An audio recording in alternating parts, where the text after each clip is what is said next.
All right, Diane Bailey, Here. Stephen Booker, Present. Here. Michael Clausen.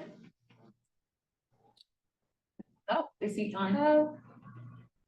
Yeah, I see Michael is online. I have invited you to join as a panelist. Please accept my invitation and then, There he is. okay.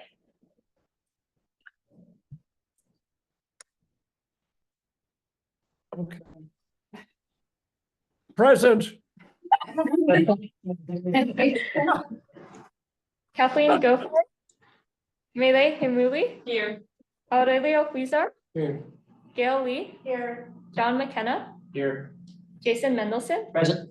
Cheryl Schaff, Here. Remy Okay. Tan, Love you, sweetie. Desiree Fair, here, Robert Whitehair. Here. Thank you. We have a quorum. Thank you. What does that so can remember it?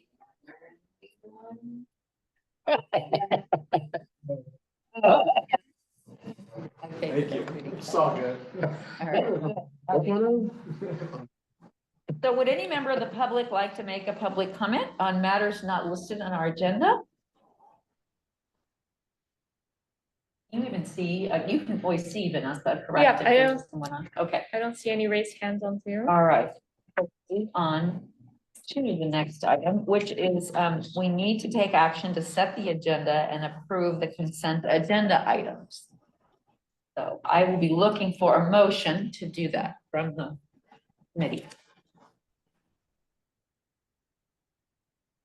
So move. Thank you, Stephen, Second. and second by Robin. Diane Bailey, I'm gonna abstain because I wasn't here at the last meeting. Stephen Booker, Aye. Joseph Chen, Michael Clausen, Aye. Kathleen Goforth, Mele Himuli, Aye. Aurelio Huizar, Gail Lee, Aye. John McKenna, Aye. Jason Mendelson, Aye. Cheryl Schaff, Aye. Remy Tan, Desiree Fair. Yeah. Robert Whitehair. Oh, thank you. I was not real well.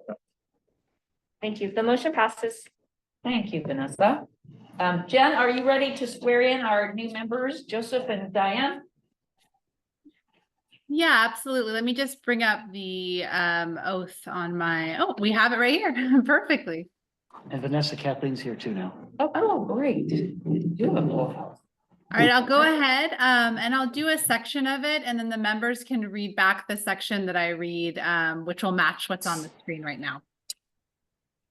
Can you please raise your right hands?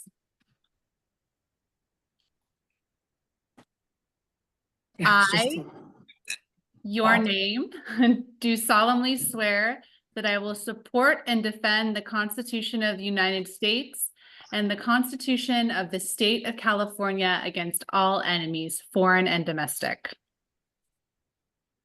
I Yeah, I, Diane Joseph, Bailey, do solemnly swear that I will support and defend the Constitution of the United States and the Constitution of the State of California against all enemies, foreign and domestic. That I will bear true faith and allegiance to the Constitution of the United States and the Constitution of the State of California. That I will bear true faith and allegiance to the Constitution of the United States and the Constitution of the State of California. That I will take this obligation freely without any mental reservation or purpose of evasion, and that I will well and faithfully discharge the duties upon which I am about to enter. That I will take this obligation freely without any mental reservation or purpose of evasion, and that I will well and faithfully discharge the duties upon which I am about to enter. Congratulations, you're now sworn in. Thank you. There's a couple of documents that you'll need to sign and I'll sign as well, but welcome. But the next item is the chair report. I just have a couple of things I want to say. It seems like it's been a while since we've seen each other. I'm really grateful for that break. I had more time outdoors and the chance to feel that I'm part of nature and that nature's not just something I'm trying to. Last month, we welcomed and swore in 2 new members, Remy Tan of Pacifica and John McKenna from Menlo Park. We also endorsed PCE's proposed self-generation incentive program that would help qualified customers install standalone storage or storage plus storage projects. If you didn't get a chance to read the minutes, take a look at those. It's really good stuff that's coming out of PCE. We got an update about implementation of PCE's diversity, equity, accessibility, and inclusion program. An impressive one. There's a lot that's been done. And now, since our 2 new members were just sworn in, I'm going to ask them, well, not you, Diane, we're just going to say hello again, but Joseph, we're going to ask you to just tell us a little bit about yourself, maybe what you do from 8 to 5, your interest and experience in sustainability, and what you hope to learn and contribute to the GAC. Sure, yeah, a lot of questions there. Well, hey, everyone. My name is Joseph Chen. I am the newest member here of the CAC, and I originally applied and joined because I just want to find ways of, actually being able to try and get some influence / make some suggestions in the community and have them be realistically somewhat carried out, or at least have a touch there. My 8 to 5 now is actually, I am a heat pump design engineer. And so that has a lot of correlation to sustainability, just because I know that heat pumps are very energy efficient. It's what kind of got me into this journey. And shoot, did I get all the questions there? No, I think I missed one. Yeah, no, that's not perfect. We talk about heat pumps in here a lot, so you'll be a welcome contributor. And for your sake, and just for the sake of folks that might have missed what we were doing last time we met in June, we were going to go around and just introduce ourselves briefly. And then at the end of your very short introduction, answer this question for tonight. Stephen, are you ready? No. What's something new you've learned about yourself in the last 3 months? So, and let's see, I'll start, which will be a good thing for me to do. Well, I have to introduce myself now to everyone, so maybe I won't do that, but I'm Cheryl Schaff, been the chair for 2 years. This is my last night because I'm stepping down after tonight from the chair position. I'll still be on the group. I've long been interested in sustainability because it's something I hope to work on for my kids who are going to be in the prime of life facing incredible challenges. So I do this. I got trained like Kathleen by Al Gore's Climate Reality Project, and I'm on the Menlo Park climate team with John. And in terms of that question, an answer to that for me would be, while we were taking a little break, I learned that I really am happier and I perform better overall if I slow down and try to live a slow life a little bit. And my answer to things is always do. And I think I need to do less and enjoy more. So why don't we go with you, Jason? Okay, I'm Jason Mendelson. I'm from Redwood City. I have 3 small children. I'm an attorney and a television producer, now a record producer, which I will bring next month with my biogas, bio-vinyl made record. You can all see how great this thing is. Through the last 3 months, I've learned that I really am losing my sight with age. I can't see anything, but I also learned that I can nap even when my children are screaming. So that's learned or just happening in life. I've been doing things in this space in the local arena for the last 25 years. I hope to continue to do so, assuming I can see and sleep. And that's my thing. Thank you, Jason. Let's just continue around the room. Ailey, how about you? I'm a mom of 2 kids in college, and I learned to play pickleball. That's a good way to have fun. Yeah. Oh, okay, Stephen. I'm drawing this blank. The last 3 months, I haven't learned how to play pickleball. Yeah, I don't know what I've learned about myself in the last 3 months. All right, well, we'll let you pass. If you think of something, you can share it at any time. All right, Kathleen. Hi, I'm Kathleen. I live in San Carlos. And, geez, in the last 3 months, since we last met here, I've had, retina surgery, hit to the mountains twice, and, earlier this week, fell off some stairs and. Oh, my. So, I think I've learned that my body is still capable of healing, but I'm kind of klutzy. So glad you're here. We looked around and said Kathleen's always on time. Why isn't she here? Just slow moving right now. Yeah, great. Aurelio, how about you?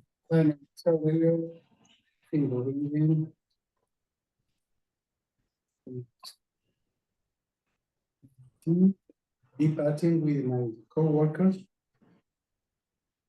It's hard. We are from different cultures. It's very hard to be together and get an agreement. To try to relax and say, okay. So I learned to be fighting with it. Thank you. All right, Robert. I live in San Mateo. I'm Robert Whitehair. I've learned in the last 3 months how wonderful my 5 grandkids are. 16, 14, 9, 7, and 7. Wow. We were all together back in New York a couple weeks ago. Nice. Just plain fun. We're good kids. Diane. Hi, I'm Diane Bailey. I live in Belmont. I'm a total sustainability and clean energy nerd. And I have learned in the past few months that I can take the kids traveling. I have 3 kids, teenagers, so not kids. And I've learned that I can take them traveling and they might not love it, but it'll be okay. Because I'm gonna love it. Great. Founder. I'm thinking about something, but I got my mom moved recently and I realized that she has a lot of stuff. To go through my place, get rid of some things. Declutter. That's always a hard thing, to see how much stuff your parents. Yeah, I can go with that one too. I've been learning that the last 3 months though, so. It's been a journey for a long time.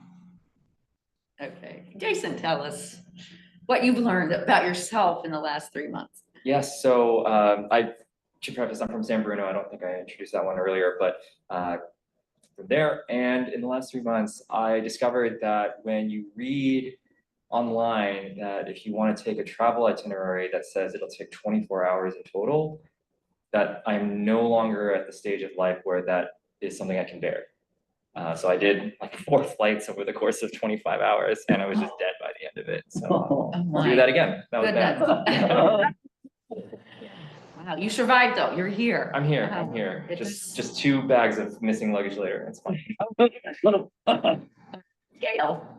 I'm Gail Lee and from San Bruno, and I've been working in sustainability for 15 years at UC San Francisco.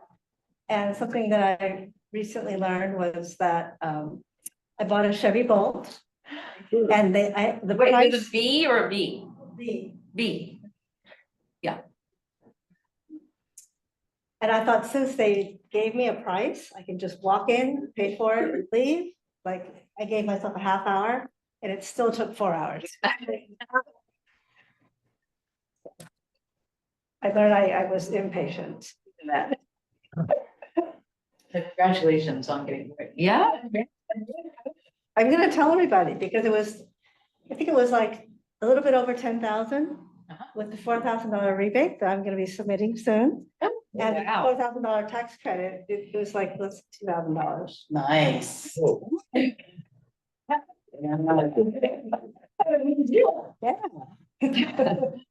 Okay, Desiree. I'm Desiree. I live in Burlingame. In the past 3 months, I found out I can spread myself even thinner. I've been very busy. I'm running for city council in Burlingame. Another one on the city council. That's great. Is the election this fall? Yeah, it's the November election. Oh, my. I just qualified yesterday. Okay. We love having. Oh, I was here. Yeah. Oh, Michael, yes. Hi, Michael. Hi. I'm Michael Clausen. I've been on the CAC for many years.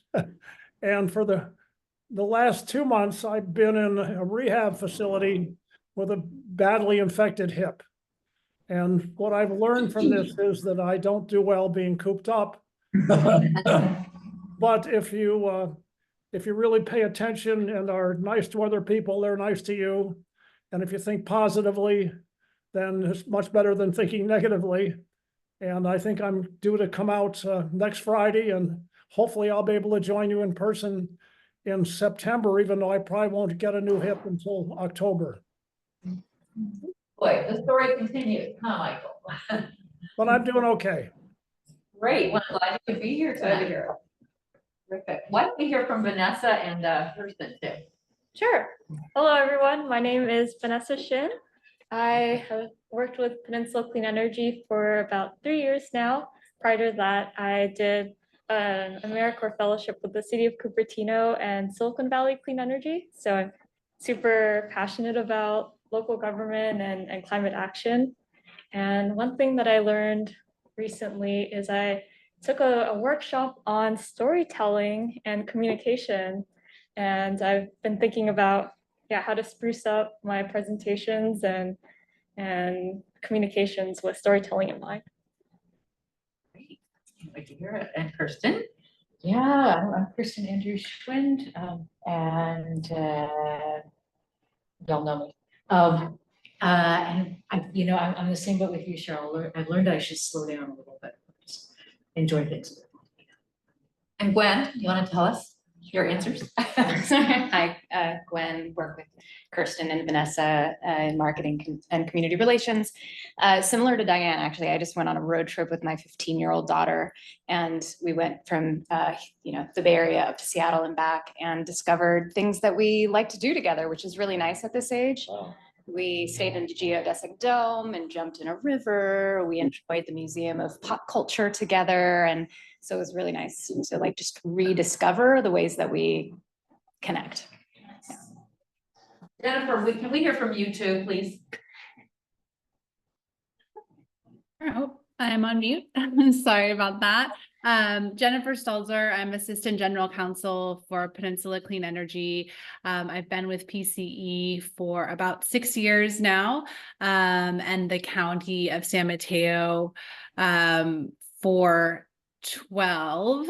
And in terms of, I think the theme is what I've learned over the last 3 months. I think seeing Michael actually in rehab reminds me that my dad was also in rehab for recovering from a stroke. And it has definitely reframed enjoying time with my family and savoring that over the last couple of months. Great. Oh, Hello. hi, you're just in time. Actually, I was trying to call on Zoom. The Zoom is not working. Oh.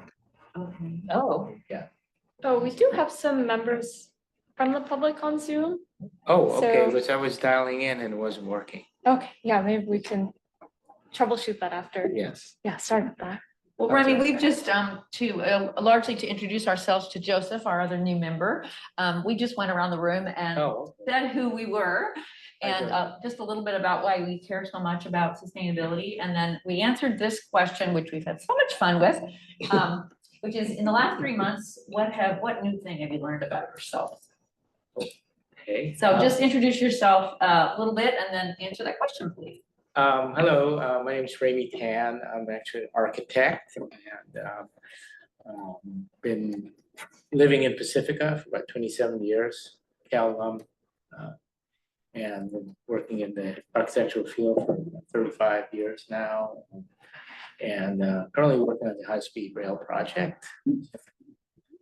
So what I learned about myself is how to use all of this remote working stuff. Never had to do, but we have to do it because we have people in LA, in San Francisco, and London. All work on this.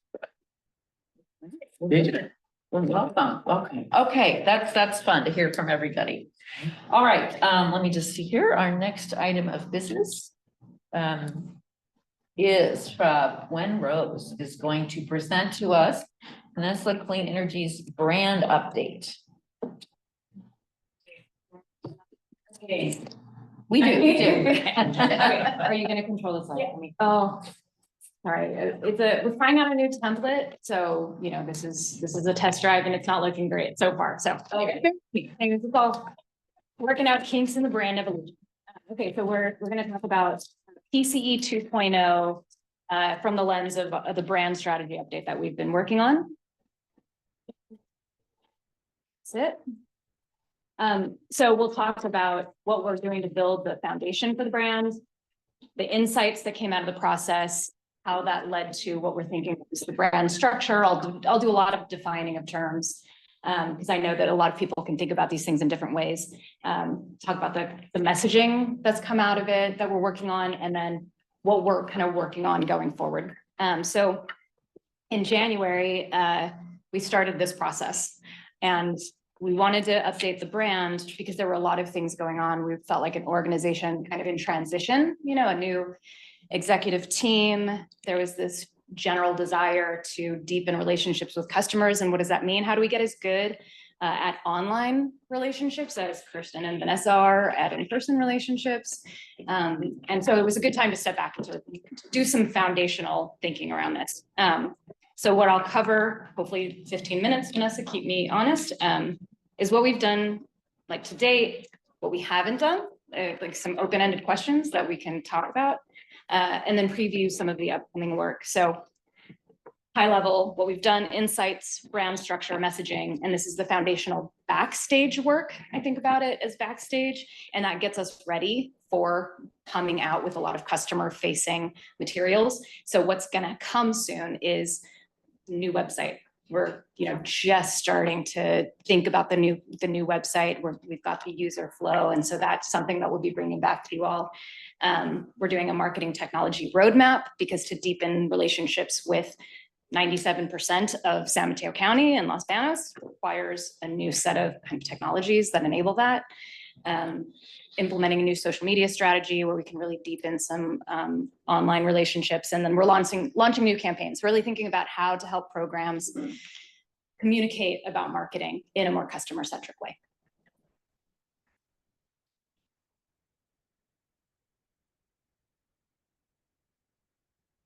So we started, you know, with this, you know, the real voyage of discovery consists not in seeking new landscapes, but in having new eyes. This is kind of where we started with brand strategy. We're trying to see PCE from a fresh perspective, uncovering what really resonates with our audience. And we want to, you know, imagine PCE's core values and promise and create a strategy that connects deeply with our customers and is authentic to who we are. So there's that balance that we're trying to achieve.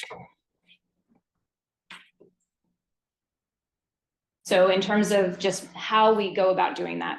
So start on the left with really thinking about the shared reality of our customers and our organization, previous direct and indirect experiences, local market conditions that affect things, the circle of influence, what can we really affect? And then what are the needs, wants, and expectations of our customers? And then we think about what are in our customers' hearts and heads. We need to connect with them, not just intellectually, but we need, if we want to change behavior, we really need to figure out how to connect with them on a more emotional and human level. And to do that, we need to think about where we fit in their lives for mutual benefit. And then we have a strategic and tactical filter. What are our organization's needs, wants, and goals? What are our core competencies? What can we do well? And then that leads to, you know, our foundational elements. And so here we are kind of at this next phase. So you're getting us, I'll show you all of those pieces. And then going forward, we can now start to translate all of that into all of the touch points that we have with our customers.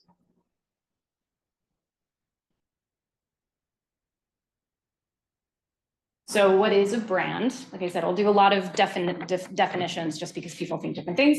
A brand is a cognitive and emotional shorthand used by our customers to recall the relationship they have with us and to distinguish us from others they may associate with us, like PG&E. So what is PCE 2.0? Have there been much discussion about sort of what we're thinking about with PCE 2.0? I feel like the term has been kicked around a lot internally. So, you know, the idea here is that the market, our customers, our businesses change since the inception of the current brand. That's normal. So it's PCE 1.0. PCE 2.0 puts us on the foundation we need to maintain resonance and relevance with customers and the market. So we're taking all of the good elements of the current brand, divesting of those elements that have run their course, and infusing the brand with new dynamics that support the vision for the future organization. And so forward. So now we'll dive into some of the insights that came out of this process. So this was about just really listening to what our customers were saying, looking at our, you know, our annual survey, focus groups, really trying to distill all of those things that we're learning, looking at the local market and the broader industry.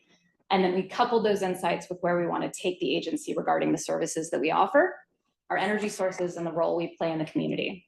And so that we've distilled those insights, considered how our brand needs to support all of our agency's needs, and then taken definitive action to define the brand. So let's get more specific.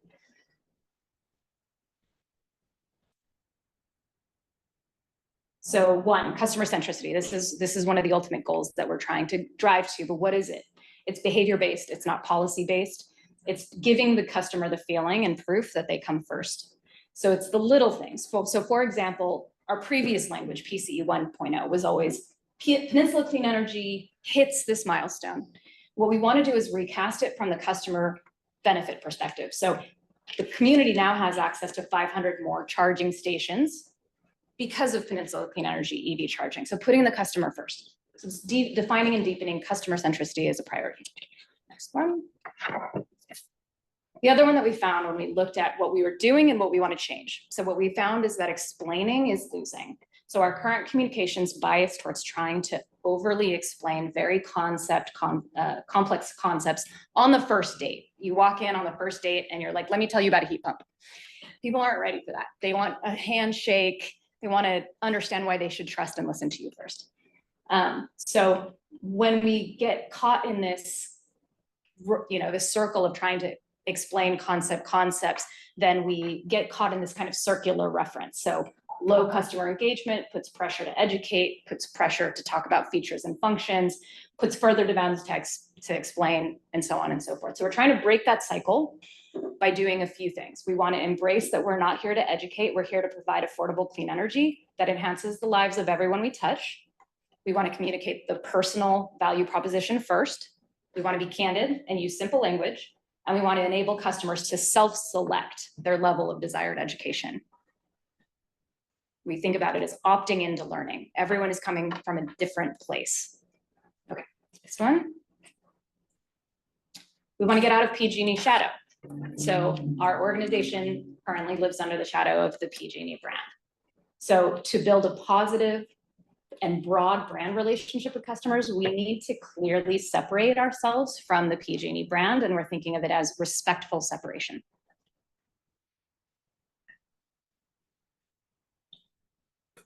Then we want to think more about how we align with customers. So we don't want to change our vision, but it's broad, intangible, and future-based. And it's too much so if what we want to do is drive customer support, engagement, and behavior change. So we want to build bridges between our vision and our customers' wants and needs. So we want to translate it into immediate term personal customer benefits, and we want it to be bite-sized for customers. So we want to think in terms of days and not decades.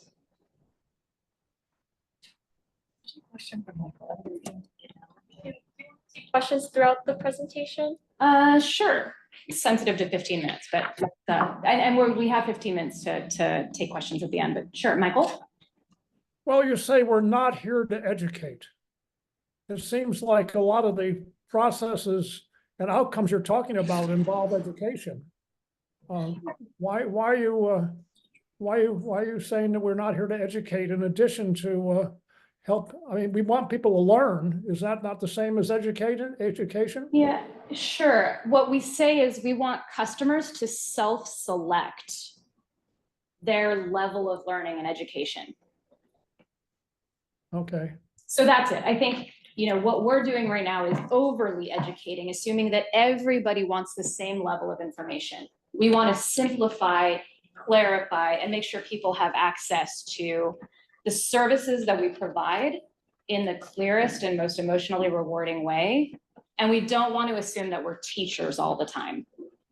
So I don't mean to say we're not educating, but right now we're overly educating at the expense of actually reaching people emotionally.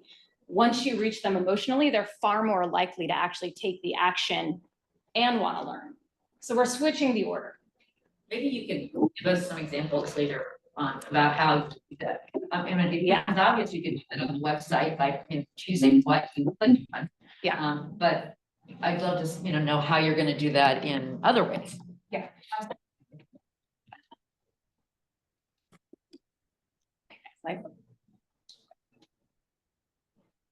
So we want to be undeniable. We know climate change, environmental impact, renewables, electrification, they're all emotionally and politically charged topics. So we want to be focused on the undeniables, the brand and the message attributes that can't be disputed no matter what the political or personal beliefs are. Climate change supporter or skeptic, it doesn't matter. Clean air and water for your family are undeniable universal imperatives.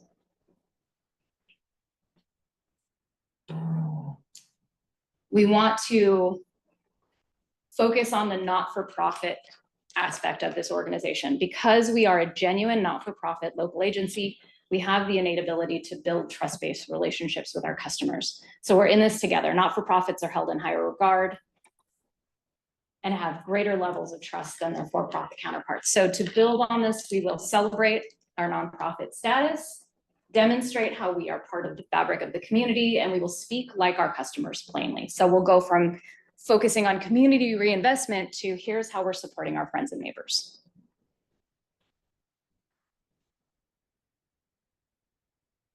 Last one, living the brand. So a powerful brand stems from actions, not just words. We have the vision, we have the passion, we have the words, and now we need to live them in a new way. So to live the brand, we want a brand definition that we all identify with and know how to align to. We need a clear and actionable definition for customer centricity. And then we need the strategy and the words that bridge the internal directives and what customers and key stakeholders personally value. So those are the kind of the distillation of the insights. And now I'll talk about the brand structure. So the brand structure is broken down into basically three parts. There's kind of the brand essence, there's the brand architecture, and there's the brand fit. So I'll show you what this all, the output is the brand fit test, but I wanted to give a couple of definitions. So brand essence is essentially what the core of PCE stands for. It's the promise to the customer in terms of our character. So what's our personality? What are our core values? And then what is our claim? What is the emotional rewards that we want to deliver to customers? What are the functional benefits that we want to deliver to customers? So that's kind of our brand essence. We define that internally. And then we talk about brand architecture, which is the strategic framework that organizes and structures the brand's offerings, ensuring that each sub-brand fits cohesively within the overall brand. And then we talk about brand fit, which is ensuring that the visuals, the messaging, and the experience is all aligned. So I know that that all sounds really jargony. So here's kind of an example of what it would be if we did it from scratch. So one of the things that we heard a number of times is that customers that got rebates from us had no idea that we provide their electricity. That is a symptom of a lack of clarity between what the relationship is between PCE as an organization and what its offerings are. So if I were to start from scratch and I could rename everything from scratch, then you would have, instead of Eco 100 and Eco Plus, you would have PCE 100 and PCE Plus. So you're always reinforcing the parent brand and the offering. Instead of the home upgrade program, we would be the PCE home upgrade program, so that you're always connecting the two and there's no confusion about what the relationship is. It's really minor. It's a lot of talking, but it's a shift that really helps firm that connection between who we are and what we offer to the customer in terms of benefits. So those are the sort of small shifts that we want to make going forward when we think about launching a new program. How are we going to name it? How are we going to make sure that we reinforce those things? So then once we went through this process of what's our essence? How are we going to structure the brand, the architecture, how it rolls up to the parent PCE and how we name things. And so then we came up with, oh, I'm sorry, go forward one. We came up with the brand fit test. So this kind of becomes a guide when we're going to launch a new program. We want to think about the questions that we need to ask ourselves about any proposed service, program, product, sub-brand, or partnership to make sure that it aligns with those things that we talked about. What's our promise? What's our character? And what's our claim? These all need to be aligned so that we know that what we're offering is going to land in a way that's cohesive with our customers. Oh man, I'm so sorry about these slides. So the questions that you can't totally see. Number one, the fit test questions. Does it contribute to or support the message of affordability? Number two, does it provide clean energy or enhance the clean energy message? Number three, is the experience designed with the customer in mind? Number four, does it make the customer feel respected? Number five, does it make the customer feel supported in the energy choices they make? And number six, does it deliver a sense of pride and ownership to customers? So using the answers to these brand fit questions also provides the keys to helping us in marketing communications, how we want to talk about things. When did you say that the fit test would be applied to even consideration of a new program and how to talk about it? 100%. Okay. Yeah. And it's definitely, we're using it right now as we're working on the home upgrade messaging. We're using it for the, self-generation solar incentives. How do we make sure when we're designing an intake form that customers don't feel talked at, that they feel supported and respected? What are the questions that are going to come up and how do we answer those so that when they take the next step, they feel comfortable, they know what's coming, they feel that giving us their information and their email is worth their time. So it's just really making sure we think about those things at each step. Again, apologize about the presentation being cut off. We didn't test that. Okay, next slide. Okay, so then messaging. So we've been working on updated brand messages. So how do we want to start talking about the organization at the highest level in a way that connects with all of our customers? All of San Mateo County, all of Los Banos, a very diverse group of people. So coming up with those messages that apply. So we went through all of our customer research from the last few years. We did some additional market research, talked to key stakeholders, internal team members, the board, the executive team, and we had some working hypothesis about what the 4 top message points would be. And then we tested those. We tested those with 12 in-depth interviews and then 300 plus online surveys. The surveys just got completed 2 weeks ago. So this is really hot off the press.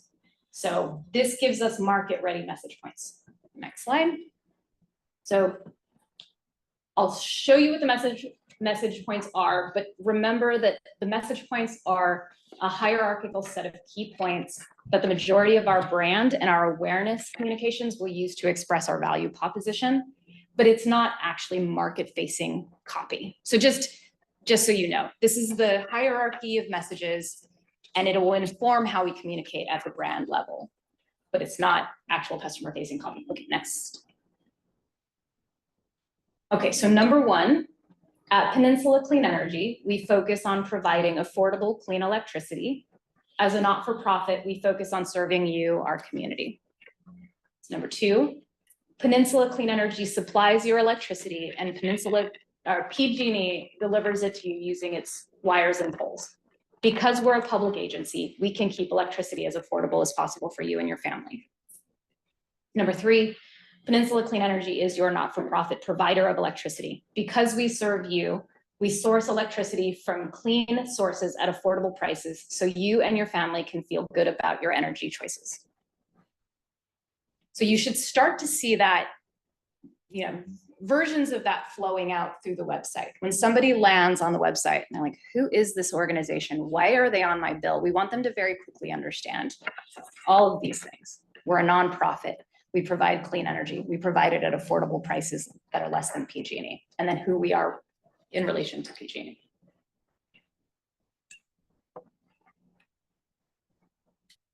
Are we doing on time? Good. Okay. Good job. Okay. All right. So now aligning to customer centricity. So next slide. There's the textbook definition. It demands that customers are the focal point of all decisions related to delivering products, services, and experiences to create customer satisfaction, loyalty, and advocacy. It's true, but there's more. So the reality is that it's really a mindset shift. This is an internal shift, again, about understanding that how we make our customers feel is what matters. They need to feel respected, valued, and heard. So we do this through our behaviors. At every touch point, we want to behave in a way that is empathic and treats our customer as if we are their smartest best friend, with caring, candor, and accountability. Stevie. Next slide. Okay, so that brings you through the foundation setting. And now it's like, we set the stage, now we get to start having some fun. So what we're doing next, in our immediate next steps, we want to build and execute a comprehensive new go-to-market plan that aligns with the brand. There's an asterisk, and we'll get to that on the next slide. We're going to be embedding these new messages and the tone into our content and our ads. We're going to redesign the website based on how customers want to explore and engage. We're going to evolve our social media strategy and implement new marketing technology platforms in order to personalize the engagement. So those are all things that are in process. You know, I think we're hoping to launch the website. I don't want to, overpromise, but if we have our way, it'll be late October. But it's ambitious, so that's the goal. When you see the launch of the home upgrade program, you should feel the difference. I hope that you will feel the difference, and we can talk about that. We can start sharing what the marketing materials look like and how we're trying to design a customer experience really with this as the sort of lens. Next slide. So in terms of what I wanted to have discussion about, so anything that came up for you during that presentation, I would love to get feedback on. I wanted to talk about brand identity questions, get website and marketing campaign input, and your feedback. So on the brand identity questions to explore, one of the things that you do during a brand strategy update is you look at how you might evolve the visual identity, right? The logo, the color palette, the look and feel. So as we started to do that a couple of months ago, what we bumped up against was how challenging it is to use the name Peninsula Clean Energy. And so we had this conversation. It's not easy. I should have done printouts, but customers Googling us, we can see how people misspell, I have trouble writing my email out, so the logo is the name is so long that the aspect ratio is really hard to see. So if you go to a community event, you might see people with big, beautiful logos like the Y. The Y is a big, beautiful, clear logo, and Peninsula Clean Energy is really hard to read from far away unless you print it hugely. So we bump up against these issues with how you apply the name because of the length, because of a number of other things. That's not reason enough to change an organization's name. But we've started talking about it internally. If we are going to expand into other areas, the name can be an issue. So we're just starting to talk about it. And I think it's important for us to have the conversation. So I think, one of the questions that came up for me was, when you think of the name Peninsula Clean Energy and our logo, does it feel effective? Have you had issues with it? How does it land for you? So that was one of the questions I kind of wanted to pose to the group and invite feedback on as we're starting to explore it. Just thinking about it, we're starting a strategic plan update. And so we'll be watching that process to understand, how is the organization changing? What is it focused on? And is there anything there that tells us that we might want to think about revising the name and the logo? Oh, sorry, go ahead. And then you can.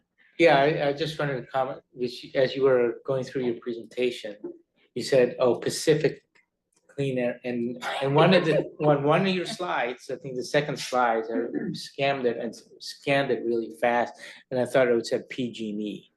So if you're trying to differentiate, we're trying to differentiate from PG&E, but our initials, acronyms are very close. I mean, even the C, the only difference is a little thing from the G, right? It's easily misread. And I'm looking at the website, everything is blue. Guess what color PG&E is? Blue. And orange. Well, I mean, still, but Yeah, blue, I mean, yeah. you see more blue than orange. Yeah. So it's really confusing, and on top of that, I'm a, customer, and I got my bill, it's PG&E bills, and then on page 6 or whatnot, is my Peninsula Clean Energy. So right now, we are color, we're logo, acronyms the same, it's like, I think you have to really rethink, I mean, and I think the logo is really cute, I think it wants to be a leaf that's a light bulb, but leaves are green, not blue, last time I checked. So just, initial comments. Thank you. This is great. Thank you for bringing this to us. And I'm learning new lingo like MarTech. But, I think a lot of us are sort of having a reckoning of how you reflect different cultures and different perspectives. I think one of the hallmarks of a really great and powerful organization is reflecting its customers really well. And if you're representing Hillsborough to Los Baños, how do you do that? How do you make sure that it's language accessible to everyone? But also, how do you make sure it's relevant to everyone, given the different perspectives that, the customers aren't a monolith. They're all different customers who have different needs from this organization. And so how do you make it relevant and accessible to all of the customers kind of spanning the spectrum? I understand that's an impossible question, but I'm just wondering, like, how much could that influence the marketing rebrand, the logo, and like just the ethos that we're projecting from this organization to make sure that it's not, this wealthy coastal place where it's not welcoming to other communities. But then you have to be somewhere in the middle. So I'm just curious if that's come up. Have you given that thought, and how do you kind of span that spectrum without being disingenuous? Yeah, that's really great. You both hit on things that we bump up against. Peninsula, doesn't play super well in territories outside of the peninsula. And even clean can be problematic in some places. And so it's challenging. And, part of the reason why we have generally really stuck to Peninsula Clean Energy, saying the full name, is because when you shorten it, it becomes PCE. I mean, PC and E, PG. I mean, it's hard. And so we've really stuck with saying Peninsula Clean Energy, but then you're stuck with that mouthful. That's really hard. I could play you a call to our customer call center of somebody trying to say our name that spoke a different language. And it's kind of not easy to listen to. And Los Baños is not on the peninsula. It's not on the peninsula. Yeah. Right. Yeah. So I think, again, there's at the brand level trying to do the undeniables, right? We're part of the community. We're a not-for-profit. We're doing things that are cleaner.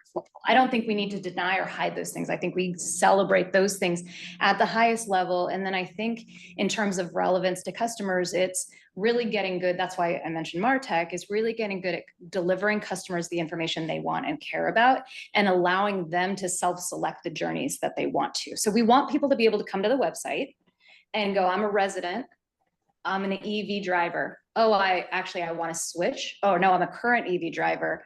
I want these resources, right? So we really want to be able to give people ways of self-sorting on the website. And then, that shopping moment, what's in it for me? I'm thinking about going electric. What can I do? And then really teeing up not just the resources from us, but really all of the resources. There are amazing federal tax credits. Let's make sure people know about those.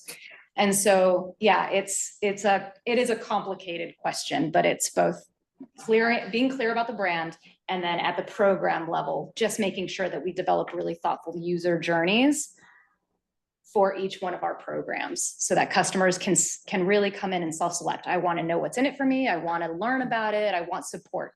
And now we're offering all kinds of support. We're getting ready to launch concierge. We can help with, navigating EVs. We can help with navigating home electrification. And so if you need that one-on-one high-touch support, we offer it, or we will. So those are the things that we're getting really excited about being able to offer to help all of the customers who have the questions. Robert had a. Sure. Yeah. Thank you for doing this. I've seen lots of marketing plans in my life, and this one's well thought out. It goes from step to step to step. You've done a lot of background work. You brought a lot of stuff together and then came up with some good stuff. But to me, Peninsula Clean Energy, Peninsula Clean Energy is more of an idea than it is a brand. When I stand in front of people at all kinds of things, city councils and others, say, electrification is the one most direct impact you can have on the climate crisis right now, you personally in your home. And I'm concerned a little bit, I've just seen it, so I'll take time to, I'm concerned you're getting away from that more into a brand of selling something. And if you could keep the two of them together, that would be, for me, who I'm a dyed-in-the-wool advocate for the climate, for the planet. Keep the idea as part of the overarching who we are.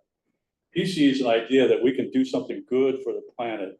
Yeah. Probably the one spot in the world has the greatest possibility of doing this. You couldn't do this in New York. You couldn't do it in a lot of places for so many reasons. Yeah. But here you are. Here I have an idea. And when I talk to people across the country, I said, this idea is spreading. We would like you to be part of that idea. So that's just my feedback, first cut. That's really great. And I definitely hear all of that.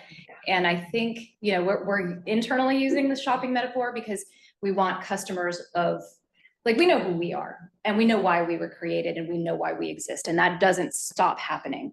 But for instance, we did analysis on EVs and what customers in San Mateo County are in market and have a high propensity for buying an EV. There are 100,000 people in San Mateo County in market with a high propensity to buy EV, but we also know that 2/3 of them are deep green. So you can market to them, you can talk to them about EVs and why it's good for the environment. But there are 30,000 of those people that are San Mateo County residents that aren't green, but are still gonna be likely to buy an EV. So I just wanna make sure, because it serves the same end, right? We're all trying to decarbonize. I absolutely want that person who's not necessarily motivated by green ideas to get an EV because it serves all of us. So I think that's it. It's not denying who we are. We never deny that. It's finding where the overlaps are and connecting based on those in a way that is honest and authentic. Sure. So, yeah. Well, you've heard what I said, is that as long as we keep the idea strong and fresh, and your example of up to 30,000 people who buy EVs just because they look nice and they want to get them, all that that's good stuff. As long as you keep the idea up, I'll be happy. Just one voice. John and Michael both have comments. Michael's first. Michael, go ahead. Well, going back to the PG&E issue, not only is the name similar, we're on their bill. Yeah. And so my wife, she says the PG&E bill is here, I don't know, I remember there was a problem, there was some discussion early on when we just got started about where we fit on the PG&E bill. Is there any way of having a totally separate page on PG&E, or of course, even better, I'm sure it'd be incredibly expensive, having a separate bill that we send out to customers? That may not work, but that's the source of major confusion when we're a little line item on the big PG&E bill. Yeah. Well, Yeah, I know that's something that we would love to be able to do. That doesn't sound like, this is something that would be towards like our regulatory team or our account services, but I've heard that the likelihood of that happening is extremely low. Kirsten? It's a big history, I guess, of dealing with that issue. Yeah, if we had a separate bill, that'd be a separate bill that people pay. I think a lot of our customers enjoy the convenience of not having another bill to worry about also. it may be even more annoying if they had. It's an confusion and understanding on maybe. Thank you, that comes with like being on the PG&E bill, but also there's real convenience for our customers in the fact that they don't have to pay. I mean, as a customer, one thing I do check is to make sure I got my credit back from PG&E, because I don't trust the others there. So I think, okay, it's $30 this credit, and then, oh, I'm paying PCE $30, so that, you know, it's a wash. So having that on the same bill makes that job easier. One plus John. Oh, and then you, John? Michael. Oh, he did. Okay. Jake? Well, I'm gonna say it again, even though Remy and Michael said it, for 9 years, every year, I brought this up. It doesn't work. PG&E's bill makes all the bad, we carry all the bad. When everything's wrong in the bill, they go, this is you guys. You guys did this, that's why my bill is up. You guys are new. I didn't even know this existed. I see my bills 3 times what it was last year. It's you guys. Because we can't, under the PUC, untether from it, my advice, and this is not based on science or data, just emotion and gut, would be to minimize the effort on the PG&E front, because you can't separate. And the bill is all that matters when people see this. They don't care about anything but the bill. The one place where we can do the most good and retain all the things that Robert was talking about is on what I heard today. We're no longer calling the programs, we're calling the services. And I think that's a really important piece, especially as the new launch comes out here. And that is where it doesn't matter that we're blamed for the main thing we do, which is generation and procurement and all that. It's what can we do with the money that we've made? And how do we make that the brand and front-loaded marketing facade of what the organization does, which is not the biggest piece. But I think that is where we can make the most effort, because the PG&E thing is intractable as far as I can tell. I will comment for the non-customer part. All of the states that do this, we all use the acronyms. Every group is SBC, MC, SC, whatever the hell it is for everybody. We, in a sense, can't really get away from that, I don't think, unless we're really gonna jump off the ship from them, which is possible.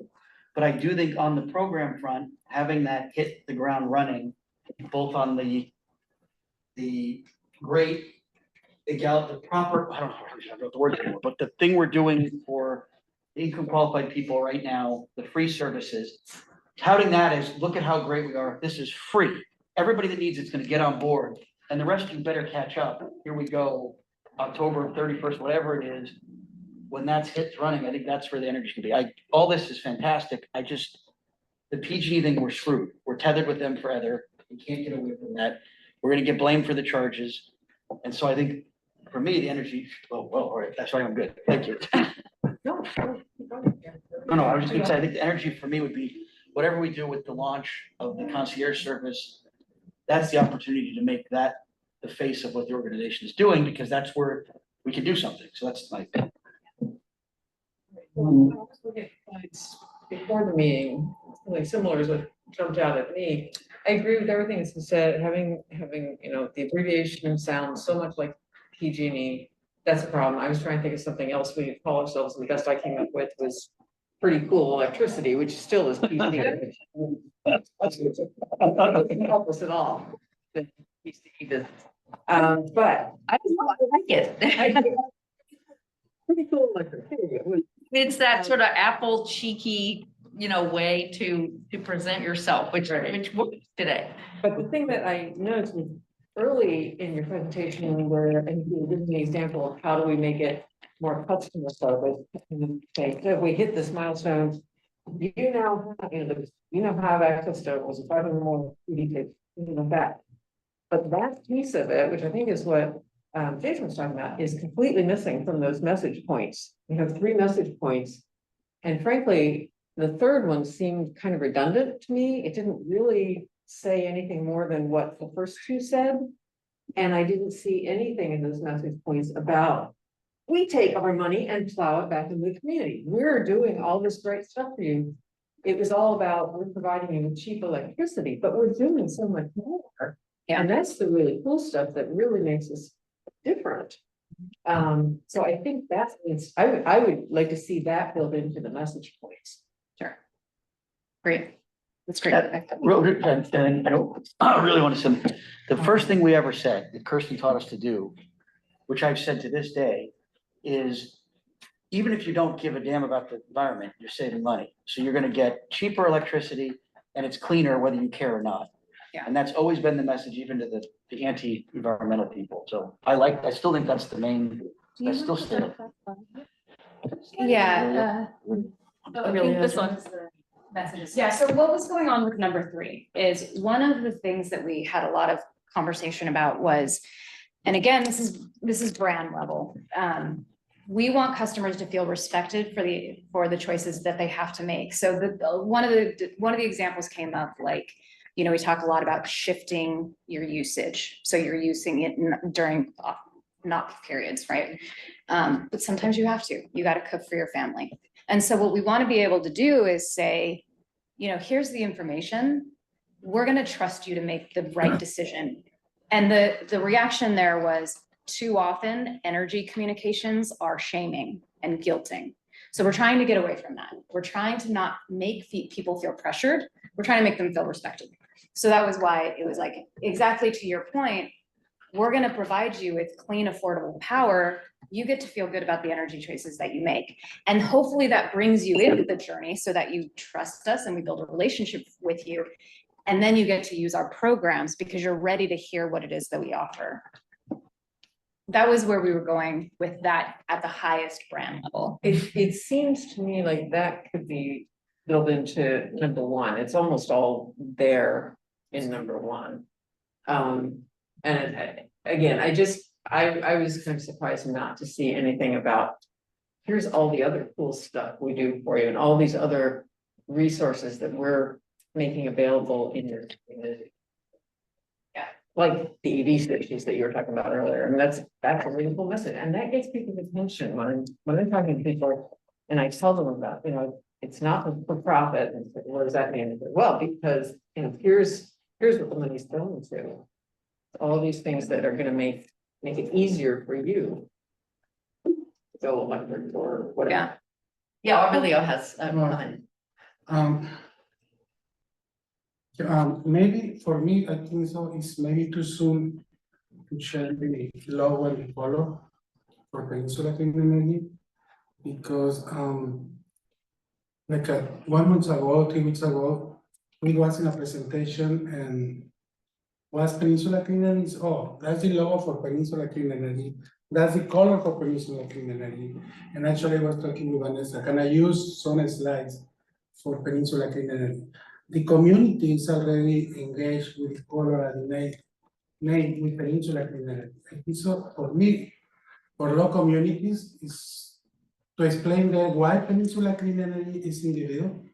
They don't see a Peninsula Clean Energy at Tea Party, gas aggregation, like they said, another company. They're a bit hard for them. And if you change the name, is we back to the beginning to explain them why they change. It's no different company, but they just slowly they say, oh, you talking the truth, or it's a different company. That's the community like they say, I don't want to be in this part. For me, it's more how the average or the CDO is conducting the introduction to the Peninsula Clean Energy in the bill. I see another CDOs, they are in the average, and they say, no, this is the information for Peninsula Clean Energy. But I don't explain what is in the flyer, what is the each single word for Peninsula Clean Energy. Maybe, I forget the name. Jason. Liaison. I don't know if it's possible for Peninsula Clean Energy in the bill, the PG&E, to insert the color for Peninsula Clean Energy or the word Peninsula Clean Energy in the page, because it's one page for Peninsula Clean Energy. But we can see, the customer can see the color, the customer can see that statement in the bill. So this is helping more for the customer, the community. Going to communicate, I gotta put myself as example. It's very hard for us to understand when the bill is in English, and oh, let me make it translation. Now I got it, oh, okay, but now how are you gonna explain to the community? I think it's gonna be the same for the Spanish, Chinese, different communities around. Yeah. That's what I.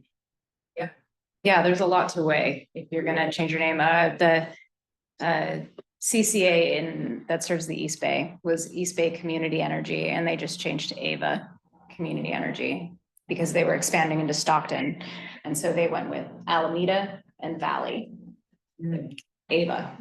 And so understanding that any sort of change like that should not be done lightly or quickly. I think years in their case, so it would need to be thoughtfully planned out.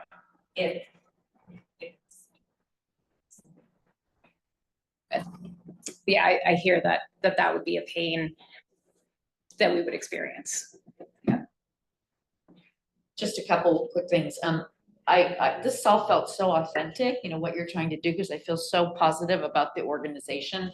So all the things that you're trying to relay about Peninsula Clean Energy is still very authentic, which is just, I guess, a pat on the back, for you guys. But I'd also want to just ask I guess you want to make sure, having done employee communications in the past, you want to make sure that the messages about respect and all that are being shared internally as well, so that all of those people can reflect because they feel it, what's going on. I know you probably haven't missed that, but I just wanted to say that that's always a good idea to make sure that you're having that communication first with your internal employees.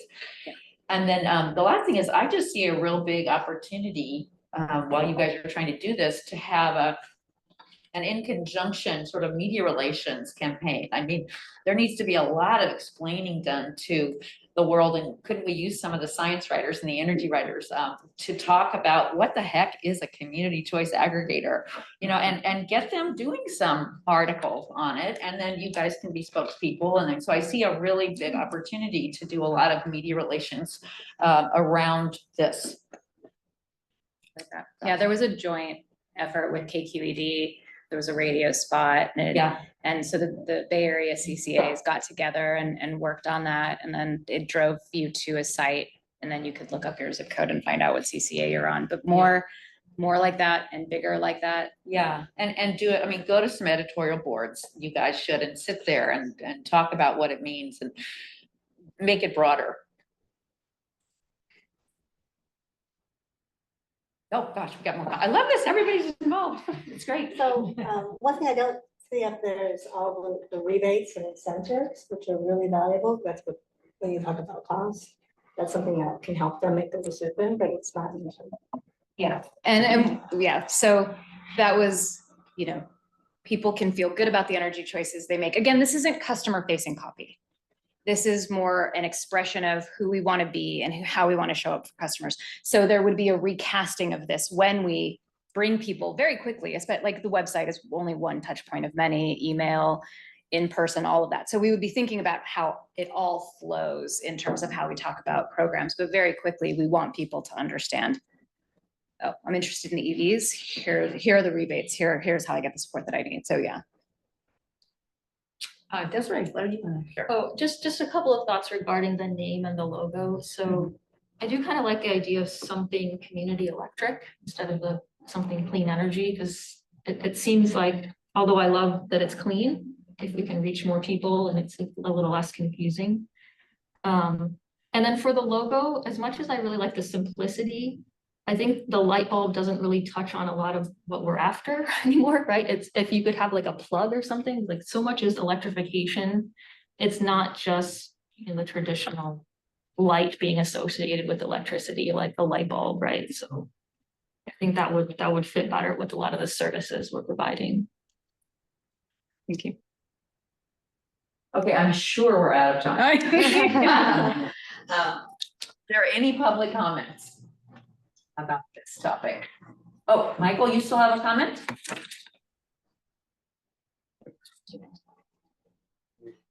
Oh, you muted. Michael, start over. You're muted. Okay, unmuted.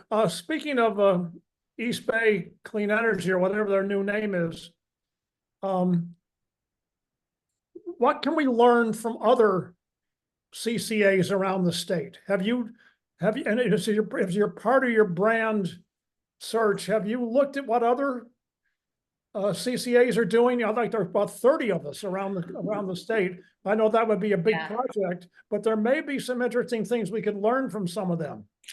So much, yeah. The nice thing is that because we're almost like sister organizations, and so we're very connected. We meet several times a month, and yeah, so definitely have met with the folks that worked on Ava's rebrand. They launched a new website. Marin Clean Energy, MCE, just launched a new website. Also looked at their naming path. They went from Marin Clean Energy to MCE Clean Energy. So we've all kind of experienced these various questions. And so it's oftentimes it's just a matter of who is in what stage. So yeah, point well taken. And yeah, we do definitely ask and talk to our other CCAs. Right. Yeah. Okay, now I'll ask for public comment, but is there any public comment? Do you see anybody, Vanessa, waiting to chime in? I do not see. Okay. Oh, Kirsten, please share. Yeah, chime in, but I've had a very similar conversation to this with our friends at 350 Bay Area after a community presentation in Pacifica recently, which wasn't super well attended. I had a great time connecting with my friends, but there weren't a lot of new faces there. And so we're thinking, like, how do we expand beyond the choir? And then I had this aha moment that, like, you used to have to do a lot of education on building electrification because it was hard. And Peninsula Clean Energy is solving for that. Like what we're rolling out with like the building concierge or like the emergency water heater replacement service or the turnkey service where we'll just full service do it all for you. You don't have to know as much. You don't have to be as educated on the whole thing, building electrification to do it. So all that level of education, what used to be necessary, in a couple months, it's not going to be as necessary anymore. So that is going to allow us to back off on having to put so much information up on the website and let people kind of choose the level of information they want. If they don't want all the information, they just want hot water, great, they can do that. And so that the whole like there's programs we're rolling out, it's changing the context of what we have to communicate, and we don't have to communicate as much for people who don't want to know as much. Is that enough feedback, Gwen? It's great. Yes. Thank you. All right, thank you. Actually, I had a comment on that. I think that's very important because I still run into people who say, oh, I'll never give up my gas because of this, and this. And so there's still an education component, all of the gas, it's pollution and, carbon and all these things. So I think it still needs to be there. It needs to be searchable on the website. And when, throw the baby out in the bathwater, some of what Robert was saying earlier. Then the other comment is like, when I went to the website, it's like here, and if I'm a new customer, I can't find any of the products. It says, oh, low, clean power, low cost. And it says, find my bill, rebates, and that sort of thing. But then when I go to, the website for, Ford Motor Company, oldest corporation, name, big thing, 3 cars, pickup SUVs, which is basically all they sell. So I say, oh, I can see name product right away. So it's very clear. And then they already start summer sales, 0% financing, and then you can go and start finding information about the car right away. One click, bang, you're there. So I think we need to make the website, just as simple to use as these guys. Yes, we're in the thick of thinking about how to do that now. Yeah. So I invite anyone, I think, that wants to be a part of that and help us test that and the usability of it. You'll be invited to be part of that journey. Yeah, I think you'll have a lot of takers in this group. Okay. Okay, thank you so much, Gwen. It's really fascinating and interesting. Lovely. Okay, let's see here. Our next agenda item is a presentation by Vanessa, so we can come up with a recommendation on approval of energy literacy and school decarb programs. Thank you. Okay. I'm gonna take off my mask because I'm a little soft-spoken to begin with, but yeah, hello everyone. So in addition to the CAC hat that Kirsten and I wear, it's our favorite hat, but we wear some other hats, including partnering with schools to get the word out about Peninsula Clean Energy and the importance of clean energy and climate change with our students in schools. So we're excited to bring you all today a proposed funding program for the next school year, which we're planning to bring to the board next month. And it's been great to be able to work with the Education Initiatives Working Group. Desiree and Robert were on the team last year, and I'm glad that we can bring this topic to the entire group. So we've been funding school programs in different ways since, I think, 2018. Our main overall theme of this year is we are honing in on the most impactful programs and different projects. But before I guess I should step back and say, why do we partner with schools? And so there are many reasons. One is that we see students as a pathway to reaching their parents and their families. In our icebreaker question, a lot of you reflected the joy and the connection you feel with your children or your family members. And we see if you can get students and youth excited about climate, they can share and bring back that information about rebates, get them curious about what powers their water heater and have them share that information with the decision makers in their house. We also really want students to know that their community is taking action on climate change through Peninsula Clean Energy and in different ways. One of the narratives that Kirsten and I always try to push back against is the feeling that it's up to youth and up to kids to fix everything and solve all the problems with climate change in their community. And we want them to feel hopeful that their community has started to take action, as well as feel empowered that there are ways that you can take action and be a part of this movement. And then we want students to know about Peninsula Clean Energy, as well as our programs. And then we have a separate goal in helping schools actually walk the walk and decarbonize their own buildings and operations, as schools are huge landowners in our community, and being able to show their students and be like living laboratories can be really powerful and educating about the work that we do. And then finally, we have a goal around workforce development.